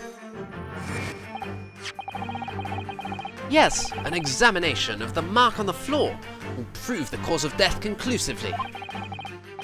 This particular mark, so prominently visible next to the victim's body, is a deposit of shoe polish. Shoe polish? Indeed, positively identified by a little analysis device I constructed, which I carry now as a matter of course. Beeswax, tallow, and dye were my results, the undeniable ingredients of shoe polish. And the colour of the polish is a perfect match to the colour of Mr. Asogi's lace leather shoes. Looking at this mark, it's not hard to imagine what happened. For some reason, Mr. Asogi must have caught his foot at that point on the floor and tripped. Please, no. And, by the dreadful turn of misfortune, caught his neck against some immovable object as he fell to the floor. Suffering a fatal blow to the spine, the victim's vertebrae shattered, and in an instant, he lost his life. No! I don't know. I don't know anything about this. Is that really true, Miss Pavlova?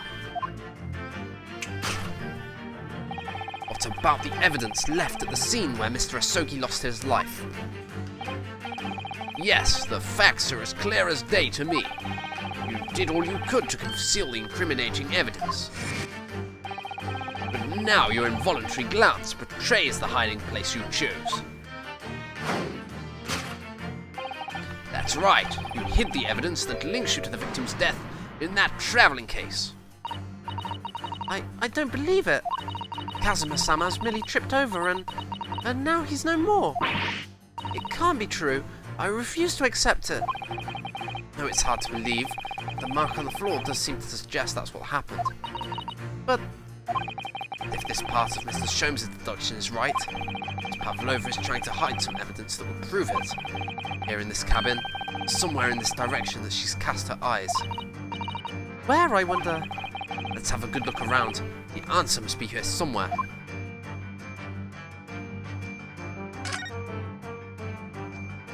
This is where Miss Pavlova hid her friend.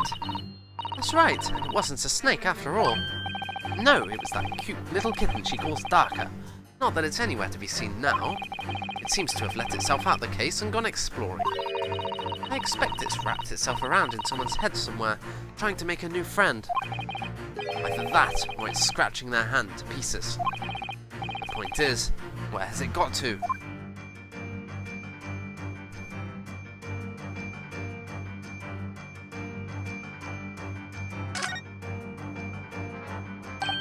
Ah, somebody appears to have dropped 20,000 rubles here. It hasn't been dropped, Naruhodo-san. It's been placed. I'm starting to sound like Mr. Sholmes. Stop trying to sound like the great detective.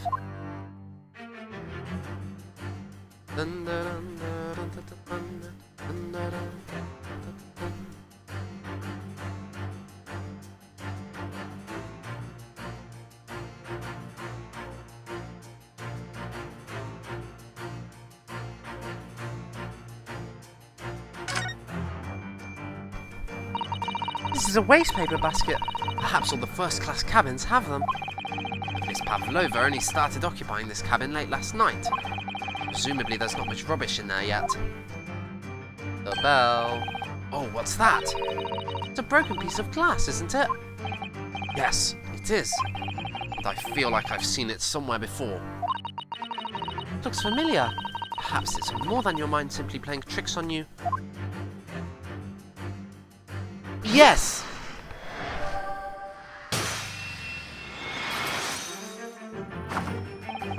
That's right, you hid the evidence that links you to the victim's death in that waste paper basket. Ah! Here we have a fragment of some intricate glass object. It would seem one that has a familiar air, in fact. Precisely. We found another piece of broken glass on the floor in Mr. Asogi's cabin. And as you can see, the two pieces fit together perfectly. Oh no! So, Miss Pavlova, shall we consider what this tells us? Why would it be that a part of this glass object, which was evidently broken at the scene of the victim's death, should be found in the waste paper basket in your cabin? Yeah! You're well acquainted with this glass bell, are you not? I don't. I don't know, in that hushed Russian accent of yours. Won't save you this time, dear girl. Why? Because we have conclusive evidence linking you to the bell in question. What? Take it away, Mr. Naruhodo. Yes. Evidence linking Miss Pavlova and the little glass bell, that would be... Take that! Yes! If you look at this photograph, you can clearly see, hanging from Darka's collar, the very glass bell in question.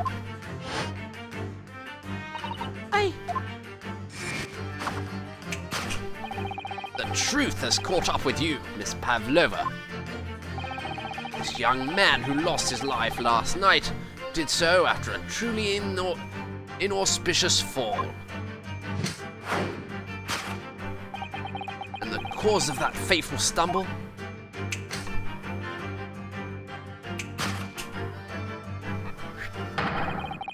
Your absent feline friend, Darka.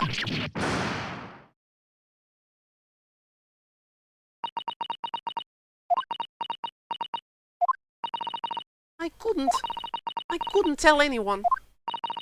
I'm sorry.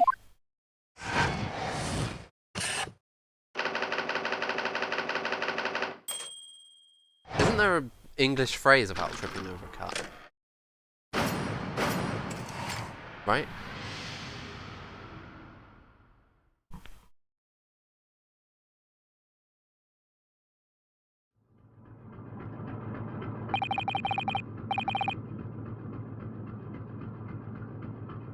Why don't you tell us now, Miss Pavlova?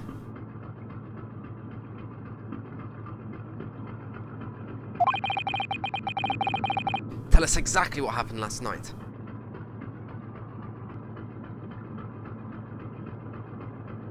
Okay, I think I'm mistaken about the cat thing.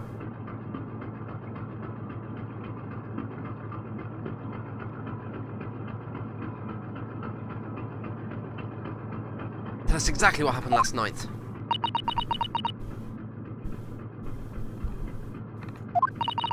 It was a little after 1 in the morning.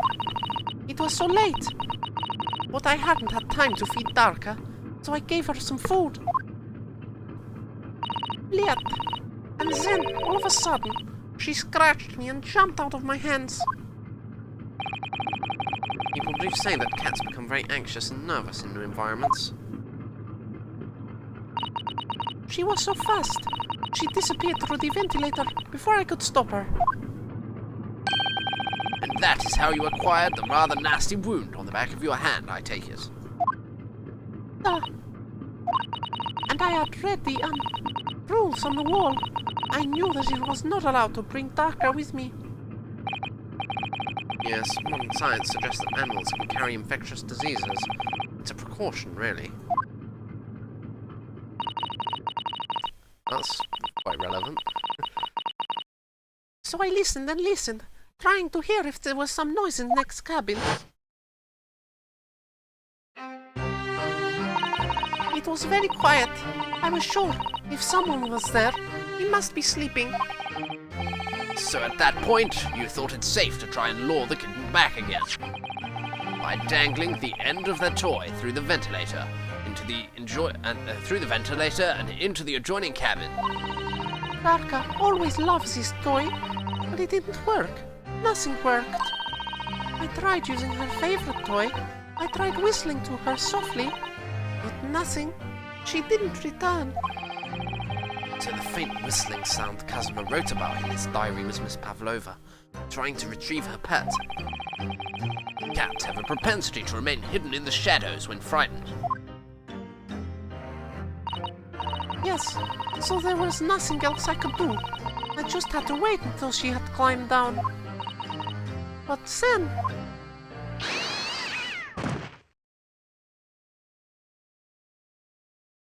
Surely he wouldn't have died from that though, and it doesn't explain.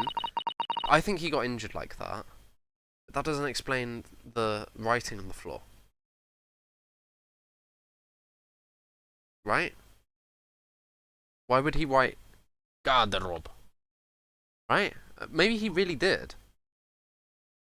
Maybe he really did write it.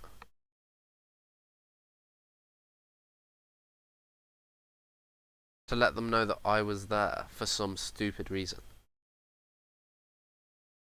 Doesn't make sense. I nearly passed out with shock. I heard it cry out, and then... Oh, it was such a dreadful bang. Then afterwards, nothing. It was totally silent. Kazuma was knocked out. Probably. The appearance of the brown mark on the floor. It seems likely that what you heard was the victim stepping on the glass bell and tripping up.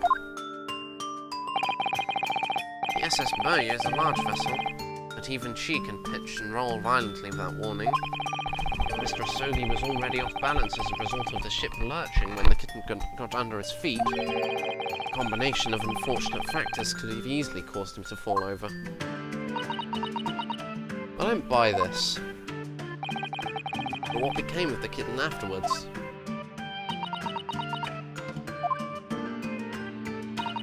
In the end, I managed to get her to come back through the ventilator. Yet Darker is nowhere to be seen. I must have forgotten to lock my case. And now she's disappeared again. We haven't understood what the snake is then. Or what the fuck is going on with this Stroganov guy. Gracious, that cat is as insufferably restless as I. Well, he knows something about himself, at least.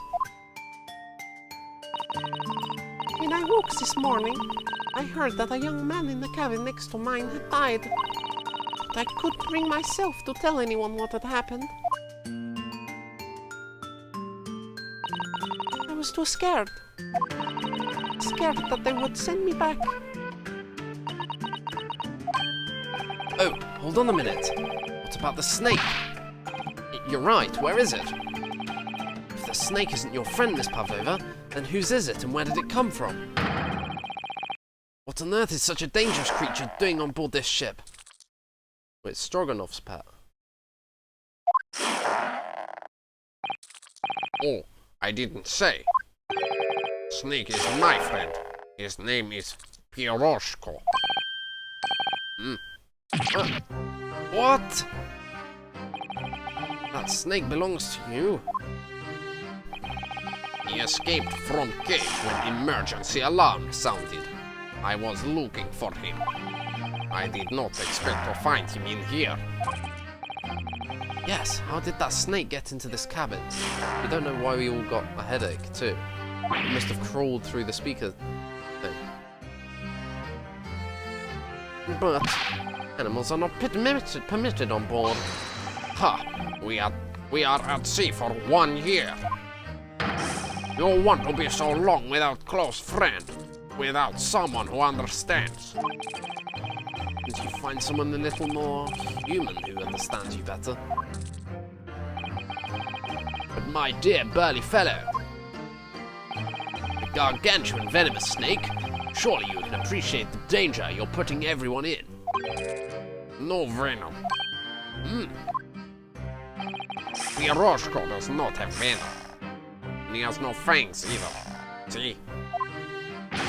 He is harmless, very long, but very gentle. He is adorable, like Granny.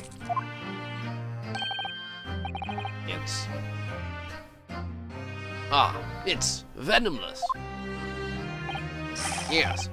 Now he is hungry, so he is in bad mood. But once I feed him, you will see big smile. And you feed him what? Milk, I suppose? Ha! Like they say milk chickens. Ridiculous. Snakes that drink milk are only in stupid stories. Piroshko eats mouses. Big fat round mouses. Ah, oh, so is that what the mousetrap in the passageway out there is for? Of course. How else can I catch my friend's favorite food? Nothing says top of the food chain like the look in their eyes right now.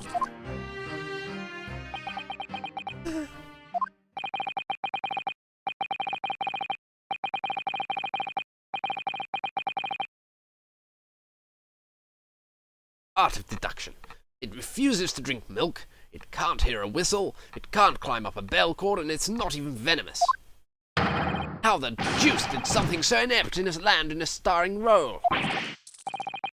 It's not my fault. I did not make up stories. My Piroshko has nothing to do with this incident.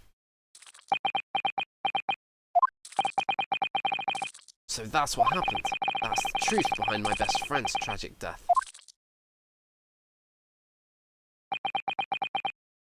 Well, that just sucks, doesn't it? No, there's stuff that's unexplained. Like, our headaches. How did the snake get in here? And why did he write garderobe in fucking Russian?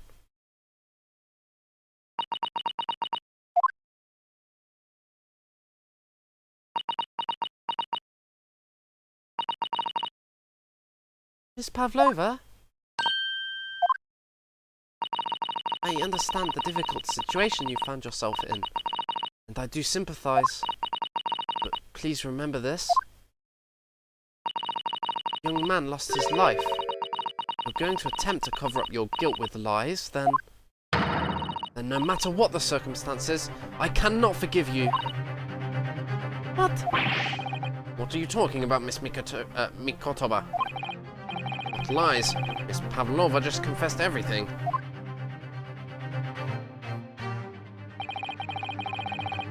It was just a series of unfortunate events. An accident. No, I don't think it was.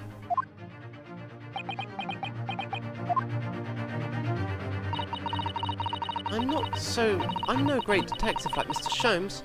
I don't have a gift for knowing the truth. But even I can see that was not the truth. Don't you agree, Mr. Naruhodo? To be perfectly honest, yes. There's a discrepancy in Miss Pavlova's story. I'm sure of it. I just can't quite put my finger on it. Okay, we are going to go to trial. Dude, or maybe not, I don't know. This is crazy. How is this investigation is so fucking good? I honestly thought that it would be the whole chapter. I thought maybe Shutakumi would have that be the whole chapter. Because I think that would still be a good chapter. But no, Takumi has more in store.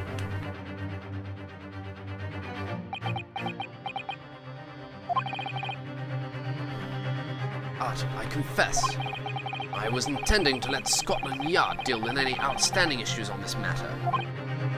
Oh. I am only present here for a very specific reason. The truth is, you, Mr. Naruhodo, are simply a distraction. A distraction? I do hope you've been finding your shackles. You've not been finding your shackles too uncomfortable. Ah! Again, when did he do that? Especially as they're on your wrists as a result of my intervention. I was rather hoping I could resolve matters before we made our next port call. You were, Mr. Sholmes. Yes. But I overlooked one important detail.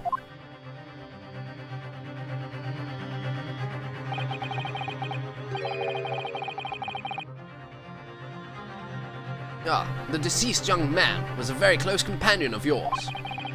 Was he not? Yes.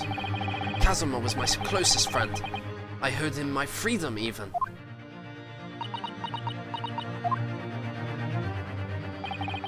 In that case, we must follow this to its conclusion. No further distractions. We must uncover the real truth here, Mr. Naruhodo. Yes, whatever that may be. The key to this is the discrepancy in Miss Pavlova's story, I'm sure. It's got to be the Russian text, right? If I can chase that down, maybe the truth will become clear. The truth about how you really died. About how that scene in your cabin really came to be.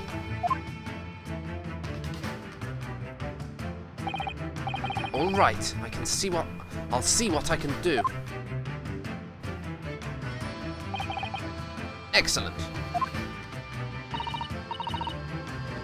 Thank you, Mr. Naruhodo. So then, shall we begin? Yes. What we should ponder first is the victim who lost his life in a cabin and was bolted shut from the inside.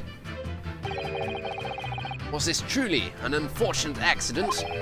Or was it in fact no accident at all? This is what we must first establish. The art of deduction. Was this, or was it in fact no accident at all? That is what we must establish in the first instance. How did the ink fall? But we've already established it, haven't we?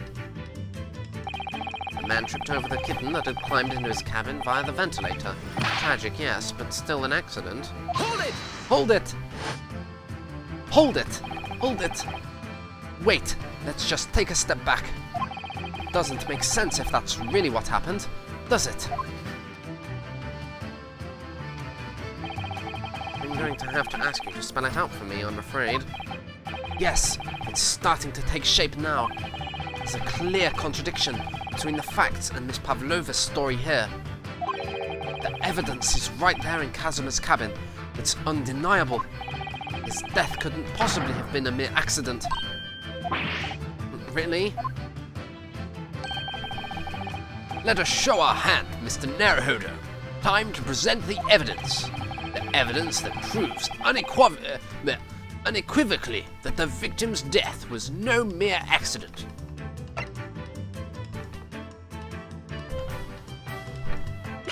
It's either this, or it's this. It's this. Take that! The truth is clearly recorded in this photographic print. There's no way that Mr. Asogi could have left this message on the floor. And script, it's Russian, isn't it?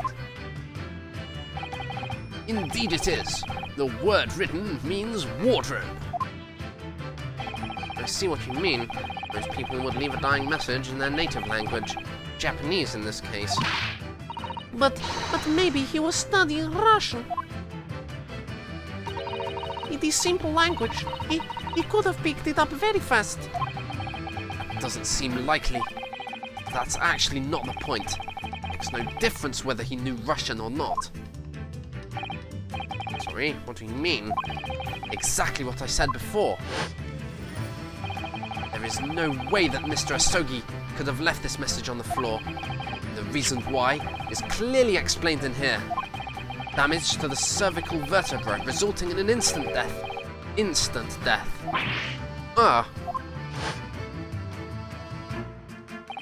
Which means, after the victim fell to the floor, he couldn't possibly have written anything, because he was already dead. That's not the only reason either. There's something else we found out in Mr. Asogi's cabin. A remnant of something that couldn't possibly have been there, if what Miss Pavlova told us was true. What? So Susato-san has noticed it too then. Putting this message on the floor aside, there's something else that gives the truth away.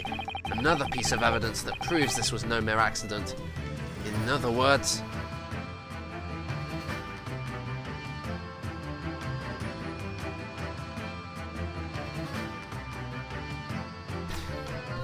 he couldn't have tripped up while he was writing. Take that! Yes! Come off it! My point there was perfectly reasonable. What point are you trying to make with that evidence? I'm starting to see how Kazuma's death has really happened. I think that you are starting to see nothing of the sort. And that was the evidence to prove it. Ugh. If it was no accident, then what we should be looking for is one of two things. I don't want to see this because it's a hint.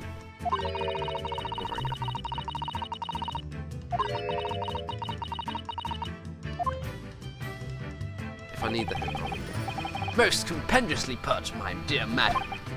Ah, I see. I confess you're rather languid, I see.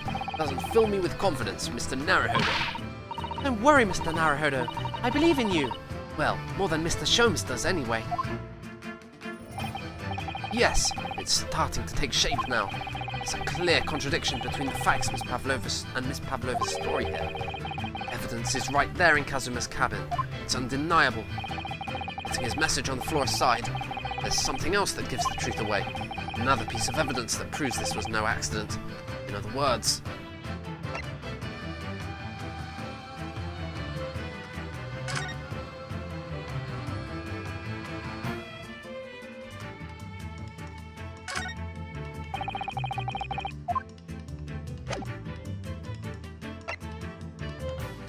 Oh, it's going to be something like...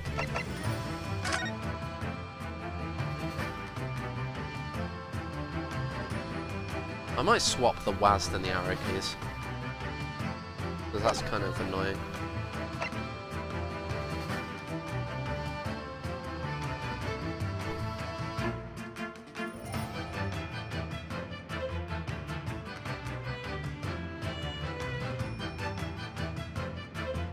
If he tripped, it would be a different injury.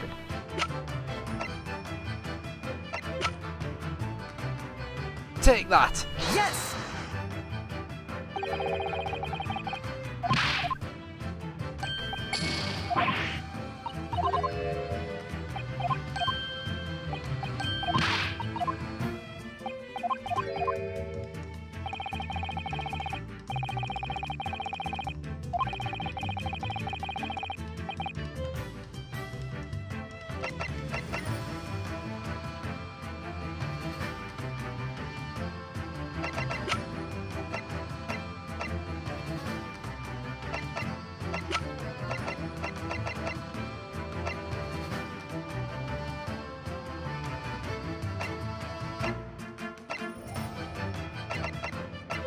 I've done that and I've done that.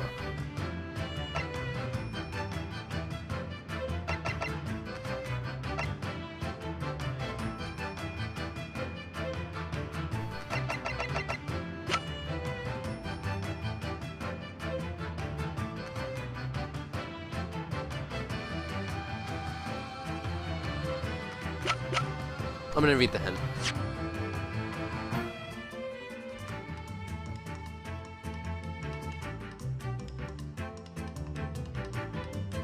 The absence of something you would expect to find at the scene of an accident, or the presence of something you wouldn't.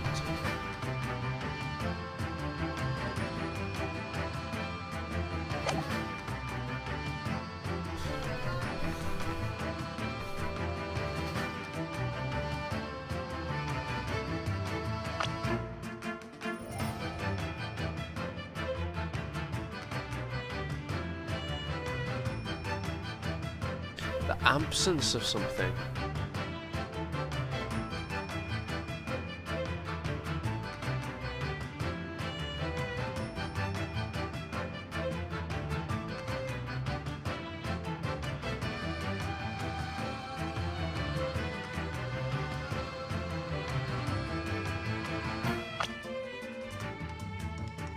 I can't go into people.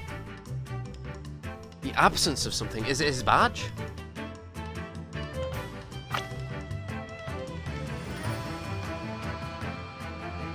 Could it be his badge?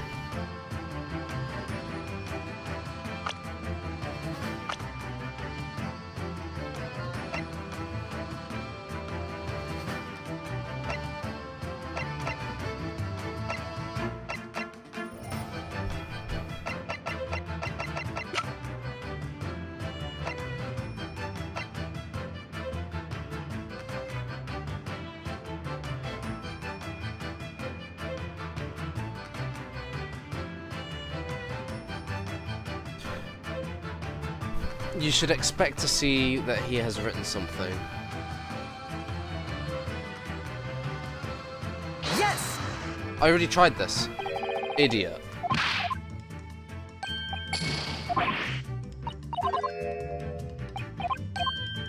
Presence of something that you shouldn't see.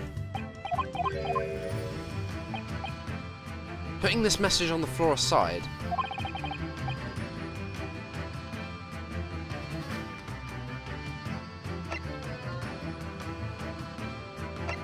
It can't be the same thing again.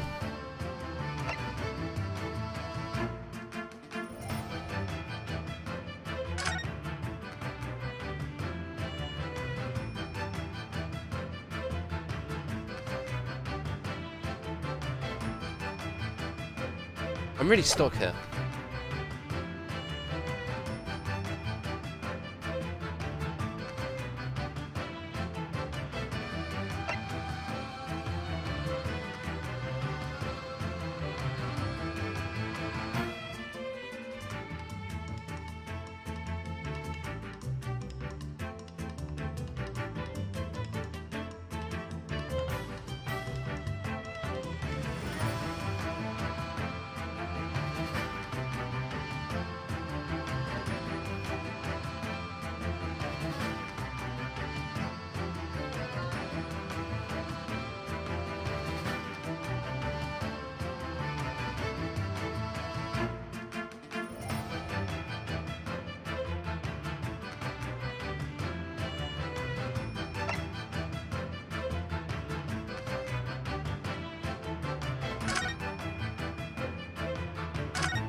Something that's missing. It's just the message in the first place. Who writes a message when there's an accident?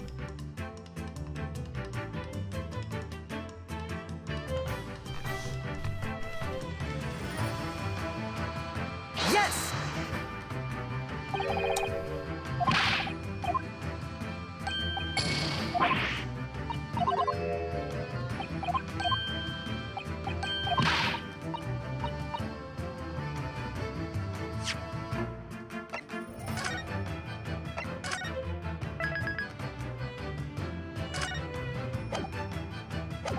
Am I just being dumb?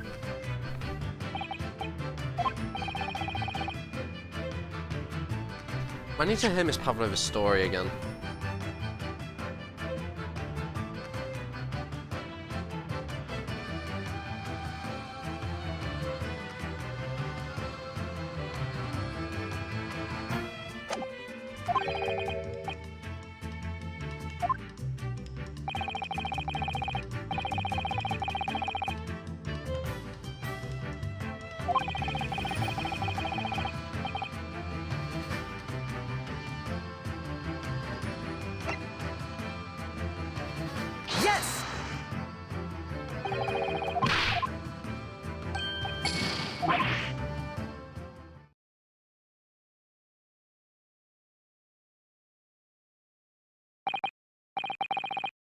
Sadly, Mr. Naruhodo, despite about all the trifles, great deduction is no trifling matter.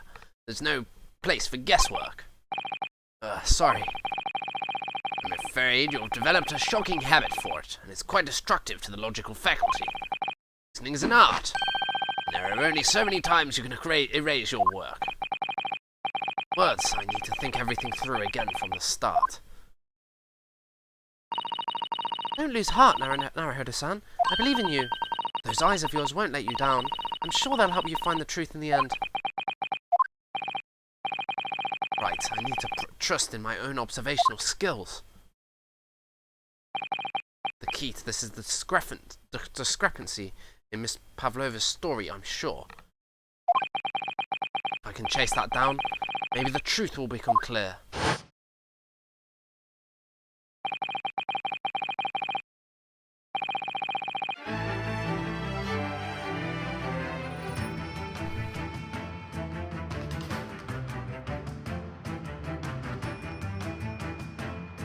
Is it the door?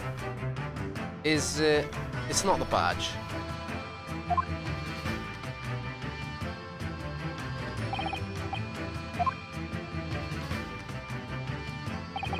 Excellent. Thank you, Mr. Naruhodo. So then, shall we begin? Yes. What we should ponder first is the victim who lost his life in a cabin that was bolted shut from the inside. Was this truly an unfortunate accident? Was it in fact no accident at all? That is what we must establish in the first instance. But we've already established it, haven't we? I tripped over the kitten that had climbed... And over the kitten that had climbed into this cabin via the ventilator. Tragic, yes, but still an accident. Hold it! Wait, let's just take a step back. It doesn't make sense if that's really what happened, does it? I agree. I'm gonna have to ask you to spell it out for me, I'm afraid. Yes, it's starting to take shape now. There's a clear contradiction between the facts and Miss Pavlova's story here. The evidence is right there in Kazuma's cabin. It's undeniable.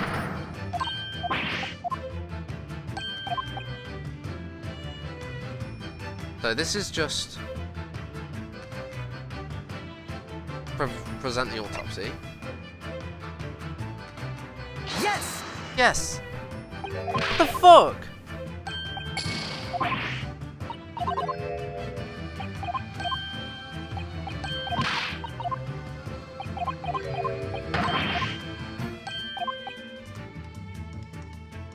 This is just this then? Yes! This is so annoying.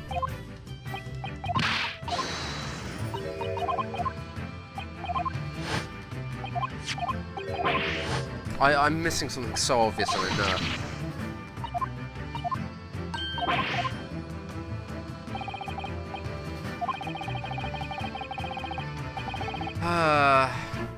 Read the log again. What did she say? A remnant! A remnant, dude. A fucking remnant. If you trip over the cat, why is the fucking bell there? I bet. Something dumb like that. Come on. Yes! Fuck off. We explained it. What? We said that he stood on it. No? This piece of broken glass next to the mark on the floor. That's the glass bell the kitten had around its neck. We already know all about that. Yeah. It was broken in half when the victim tripped over the cat and fell. So we already have a satisfactory explanation. Where's the flaw in that logic? Fortunately, there is a very big flaw, a fatal flaw. He doesn't use shoe polish? What? That's really what happened. Then how did we have half the bell end up back here in this cabin? What? No, that... Look, okay. I was under the impression that, sure, he stood on the bell, it cracked the bell in half. Then, if we look at this, right, you see this little, like, hooky bit? The hooky bit was still around its neck. Right? Yes, remember that we found the other half of the glass bell in that waste paper basket. Would you care to explain that, Miss Pavlova? Oh no!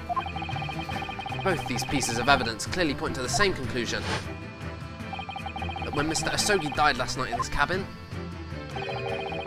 there was someone else in the room.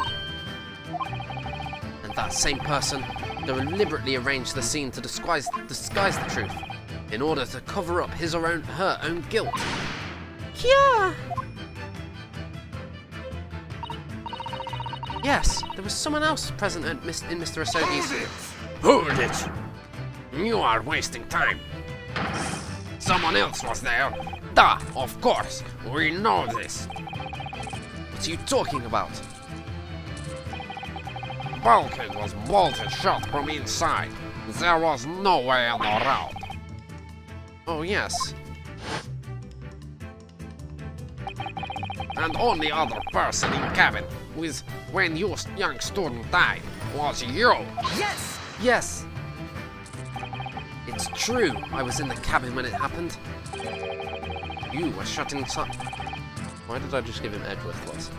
You were shut inside the cabin wardrobe, to be precise about the details. But I don't know Russian. There is no way I could have left that message. Not would have. No. The art of deduction. Not would have. There's no way you could have left that message. To be precise about the details. Would you mind? Ah, ha, ha, ha, ha. Forgive me, my dear fellow. As I was saying, the person in question wrote the word wardrobe in Russian on the floor in an attempt to incriminate me for the crime, even though I had been asleep there the entire time. And then that same person picked up the broken glass bell that had fallen to the floor. Then why didn't they pick up the whole fucking bell? You Fucking hell. For fear of it becoming evidence that would show how Mr. Asogi really died. fuck you! Why was it this person have taken all the pieces of the bell away? Mr. Hassan, I am Mr. Hasanaga. Fuck this. Leaving half the bell behind was always going to raise questions. Yes, well, it was past 1 o'clock in the early hours of the morning. The cabin would have been quite dark. No, that's not good enough. That is not good enough, game. Shutakumi, please. You know this is bullshit. Just because it's fucking dark, you don't have to rely on your eyes. You picked up the bell with your hand. With your hand. Your fucking hand. Oh, this doesn't feel round at all. Why is it spiky? Let me tap around, feel around. Fuck you!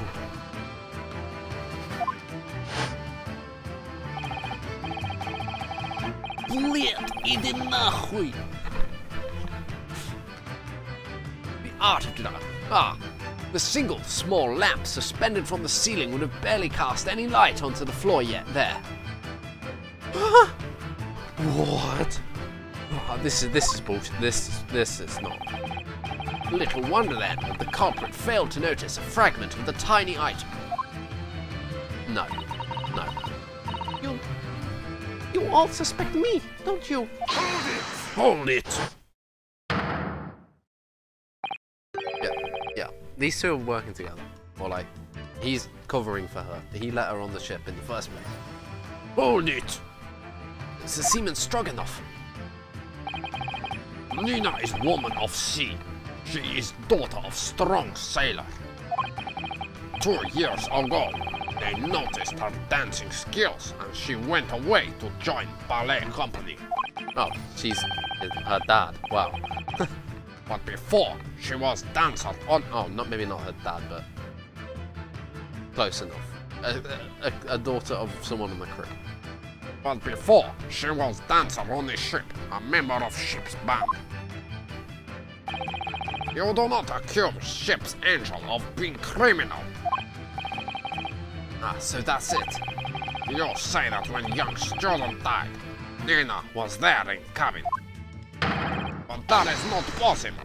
I give my tooth. Well, this is all most interesting. And why would you give your tooth, pray? How can you be so sure? You are a great detective. You should know, because I did it and I stupid. Look truth in eyes. Cabin bulkhead was bolted shut from inside. Nobody could go into cabin. Not Nina, not anyone. Or you want to tell me that killer can walk through locked doors? Yeah, it's impossible. He's right. Wait! I've read about this in detective stories. People often tie thread around door latches so they can open and close them from the outside. Thread? Are you stupid? These bulkheads are not barn doors. Certainly not.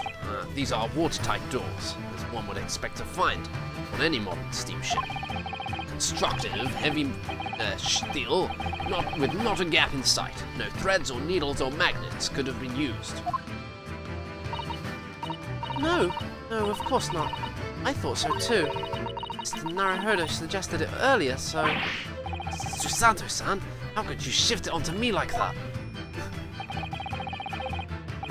If Seaman Stroganoff has a valid point, the cabin door couldn't have been bolted shut from the outside. Not necessarily. What? I put it to you that I could bolt this cabin door without laying a finger on it. And in this very cabin, we can see the traces of the method I have in mind having been used before. I don't believe it. Well, Mr. Naruhodo, I believe you know what I mean, don't you? Way to shut the bolt of the cabin door from the outside? One way does spring to mind, yes. Do you really know what Mr. Sholmes means, Mr. Naruhodo? Yes, and so should you, because we've seen it happen.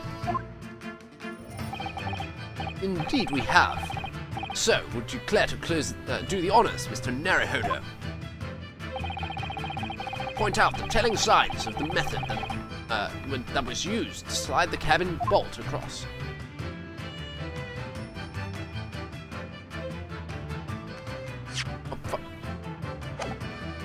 Yes! Yes!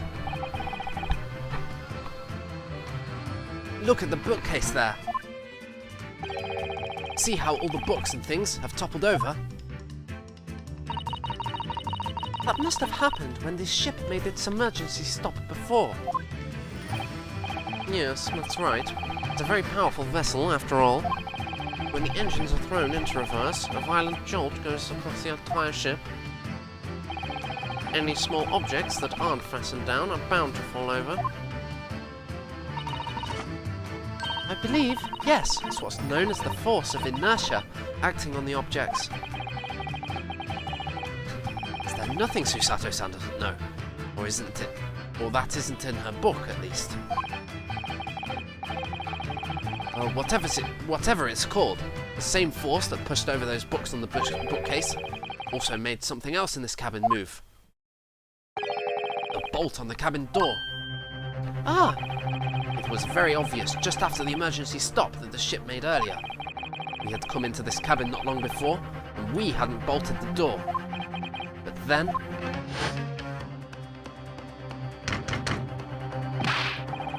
Hello. Oh, shout if you need assistance. Oh, that sounds like... Inspector Hosonaga. Oh yes! That's it! When the ship stopped suddenly, the bolt flew across and locked the door. Yes, it's made of metal, but it's small and light enough to be moved by the ship's sudden change of speed. Or the force of inertia, if you want to call it that. Are you trying to say that last night, after Mr. Asogi was killed,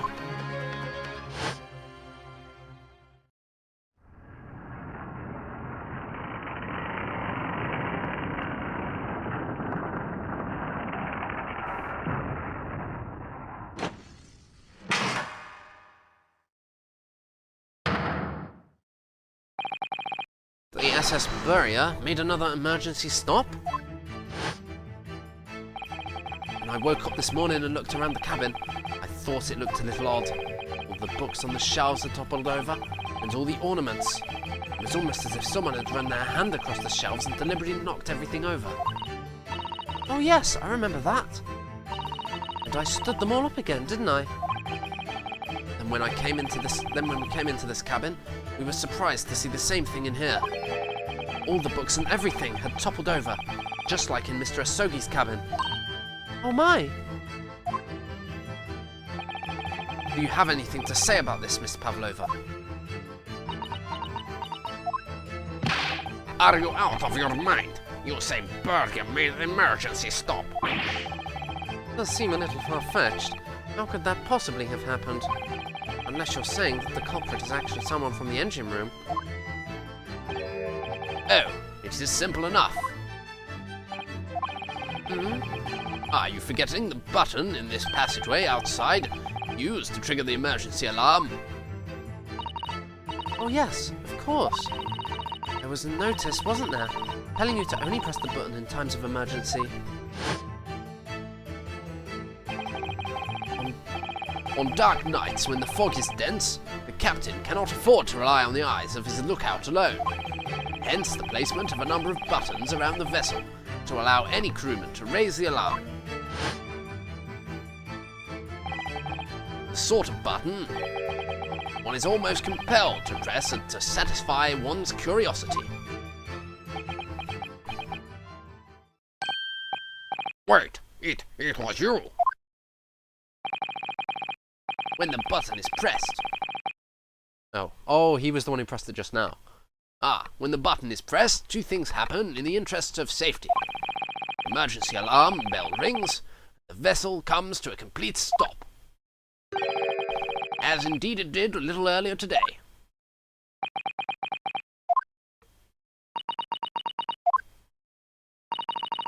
Mr. Sholmes, surely it wasn't you who... As I always say, a button has but one purpose in life. To be pressed, whatever the occasion. He sounds almost proud of himself.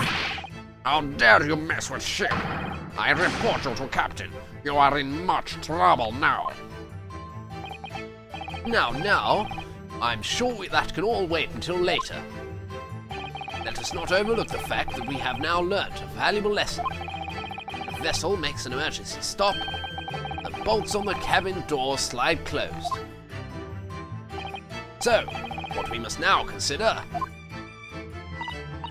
Yes, it all comes down to one thing now. Last night, after what happened to Mr. Asogi, did this ship make an emergency stop, or did it not? You are idiots.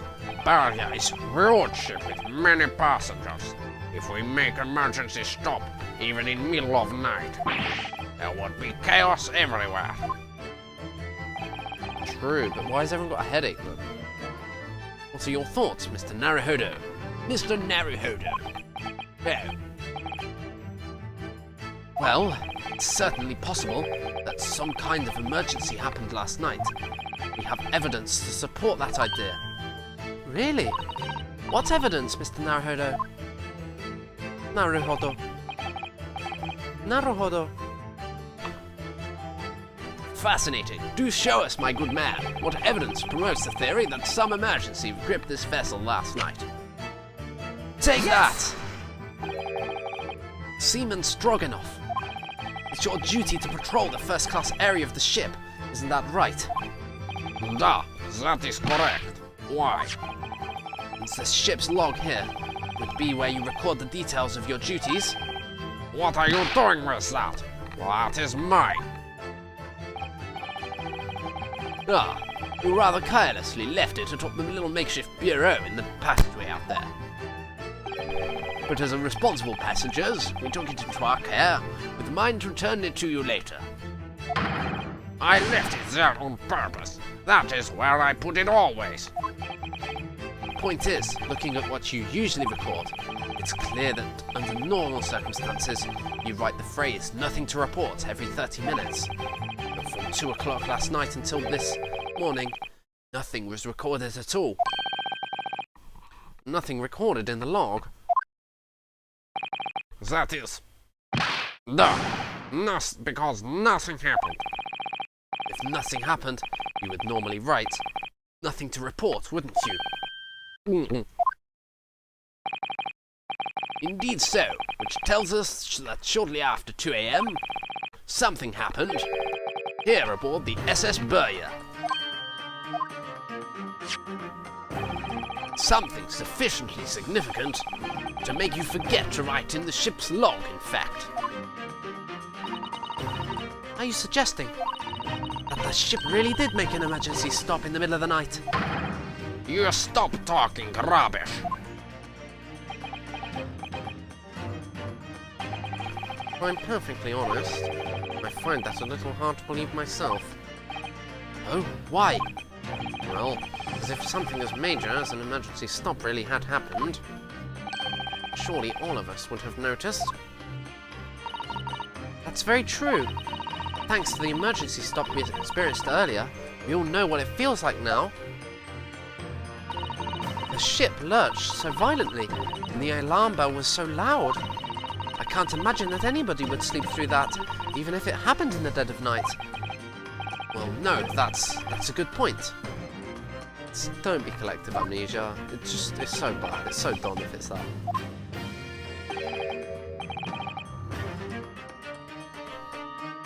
Maybe because they're all asleep, they bash their heads. Whatever.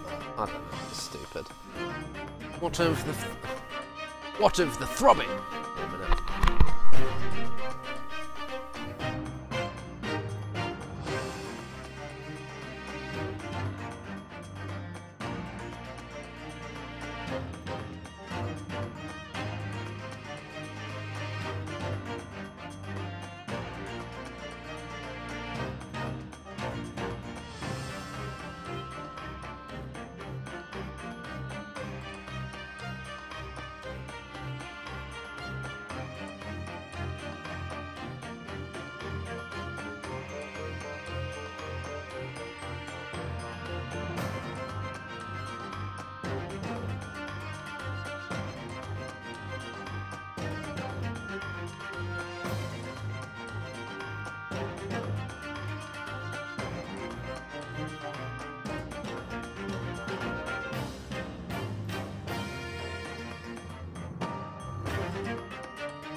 Mr. Naruhodo, what of the throbbing? Sorry, what do you mean? Your head, man. The throbbing of your head since this morning. We have all suffered with it. Oh, yes, I have had a headache, you're right. In fact, I haven't been feeling myself since I woke up today. Nor have I. My head has been feeling heavy ever since dawn. Yes, you've all been afflicted, haven't you? Just as I suspected. He's right, my head's been throbbing today too. Since eating dinner yesterday evening, everything has felt sort of hazy. I can't really remember anything that happened after I climbed back inside the wardrobe. And the first thing I noticed this morning, the throbbing pain in my head. What if it was actually just a gas that makes people lose their memory, which is so dumb? I had already been dragged out of the wardrobe and had those handcuffs put on me by that point. Why didn't I wake up at all when that was happening to me? Tell me, Mr. Naruhodo, you boarded this vessel as a stowaway, didn't you? Oh, well, yes. Sorry. The stowaway class of accommodation doesn't usually include meals. What did you survive on? The food was fucked. Ah, well, Kazuma looked after me. He was always happy to share his meals. So you enjoyed the whole roast chicken dish that was served yesterday evening, I take it. Oh, but Kazuma was awake. Because he didn't eat chicken because he doesn't like chicken. Yes, in fact, I had all of that. Kazuma wasn't fond of chicken. Oh, really? So the victim didn't eat any of the chicken at all? That's right, he didn't touch it. Is that relevant? My dear fellow, does that not strike you? Oh! Mr. Sholmes, do you mean to say that there was something wrong with the chicken? I do. No. Really? Is that true? The meal prepared for the passengers last night had been tampered with. Tampered with by the addition of a soporific designed to induce a very deep slumber in those who consumed it. That's madness. Okay. It's not memory loss, it's just a sleeping drug. That's fine. I can go with that. Do you mean whoever did this laced every meal with a sleeping drug so no one would notice the ship's emergency stop? Mr. Naruhodo? Of course that's not what Mr. Sholmes means. What a far-fetched idea. Precisely. Lacing every meal of every passenger on board with a soporific drug would certainly be impossible. Unless, that is, every single member of the crew was a conspirator. What? Mr. Sholmes? Well, seaman.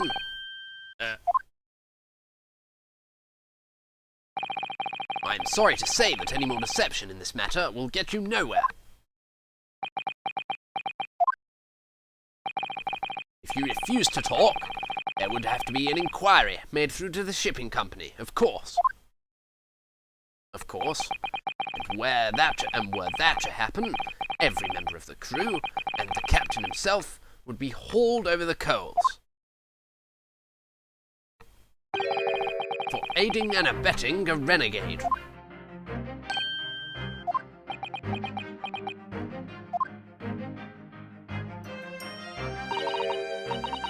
Please, no more. I will tell everything. Yeah. I cannot make problems like this for everyone anymore. These crewmen are your former comrades, I believe. Yes. So when I decided to run away, I asked them to help me. We all agreed to help.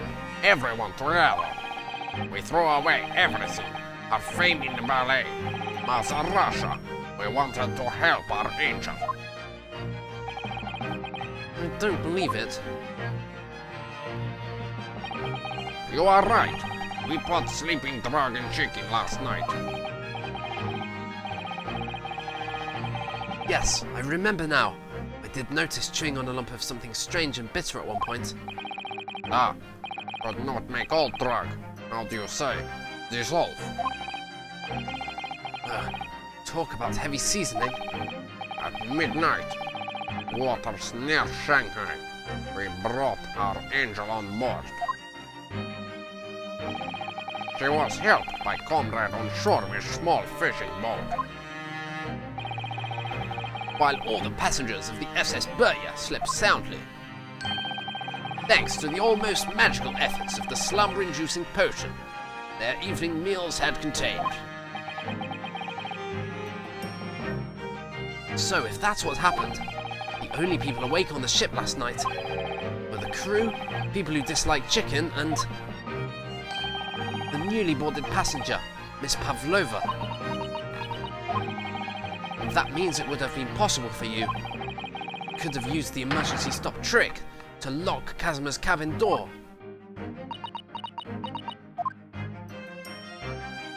But how does that make sense?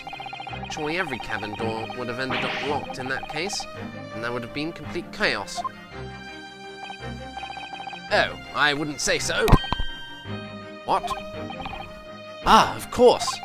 Just like us, all the other passengers would have eaten their evening meal of chicken in their cabins, after which they would have been overwhelmed by tiredness because of the sleeping drug.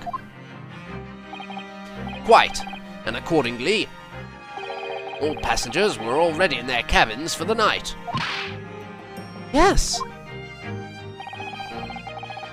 The overwhelming majority of passengers would habitually sleep with their cabin doors bolted anyway, and so not one of them would have found it remarkable to find their door locked in the morning.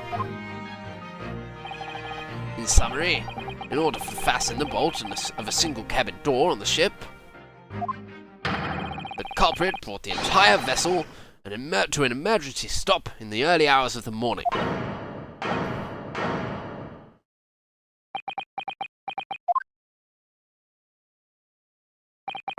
You have talked long time and said many things. What is point? The point? The point is what I said earlier. There was somebody else present on the scene when the victim lost his life last night. Someone who left a message in Russian on the floor in an attempt to incriminate another. Someone who tried desperately to hide the broken fragments of glass that would reveal the culprit's identity. And someone who abused the ship's emergency stop procedure in order to lock a door. All told, a busy night. But... I don't know about any of this. I'm just little girl. You like to speak with your long English words and explain your clever ideas. But I am sailor, and sailors don't listen to long, boring stories we don't believe. Sailors like me, we trust only what we see with our own eyes.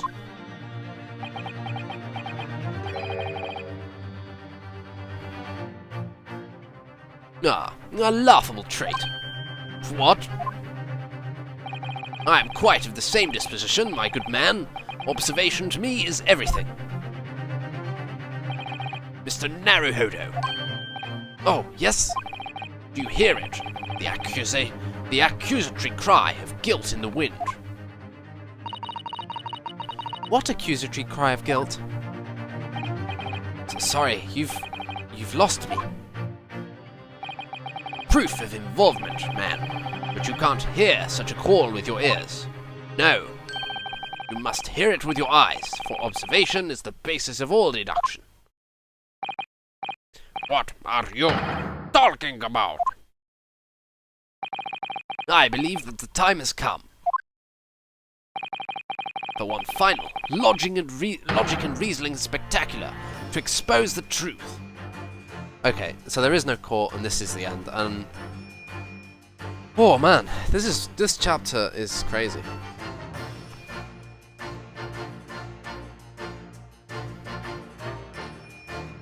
Ah. Bum ba dum ba da ba ba ba dum bum ba dum bum.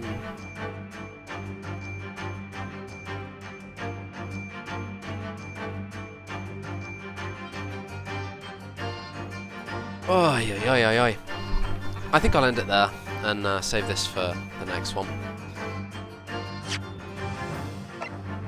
The bell thing is so annoying, but it's been very good. I can't really complain about that one little bell thing. Alright then. That's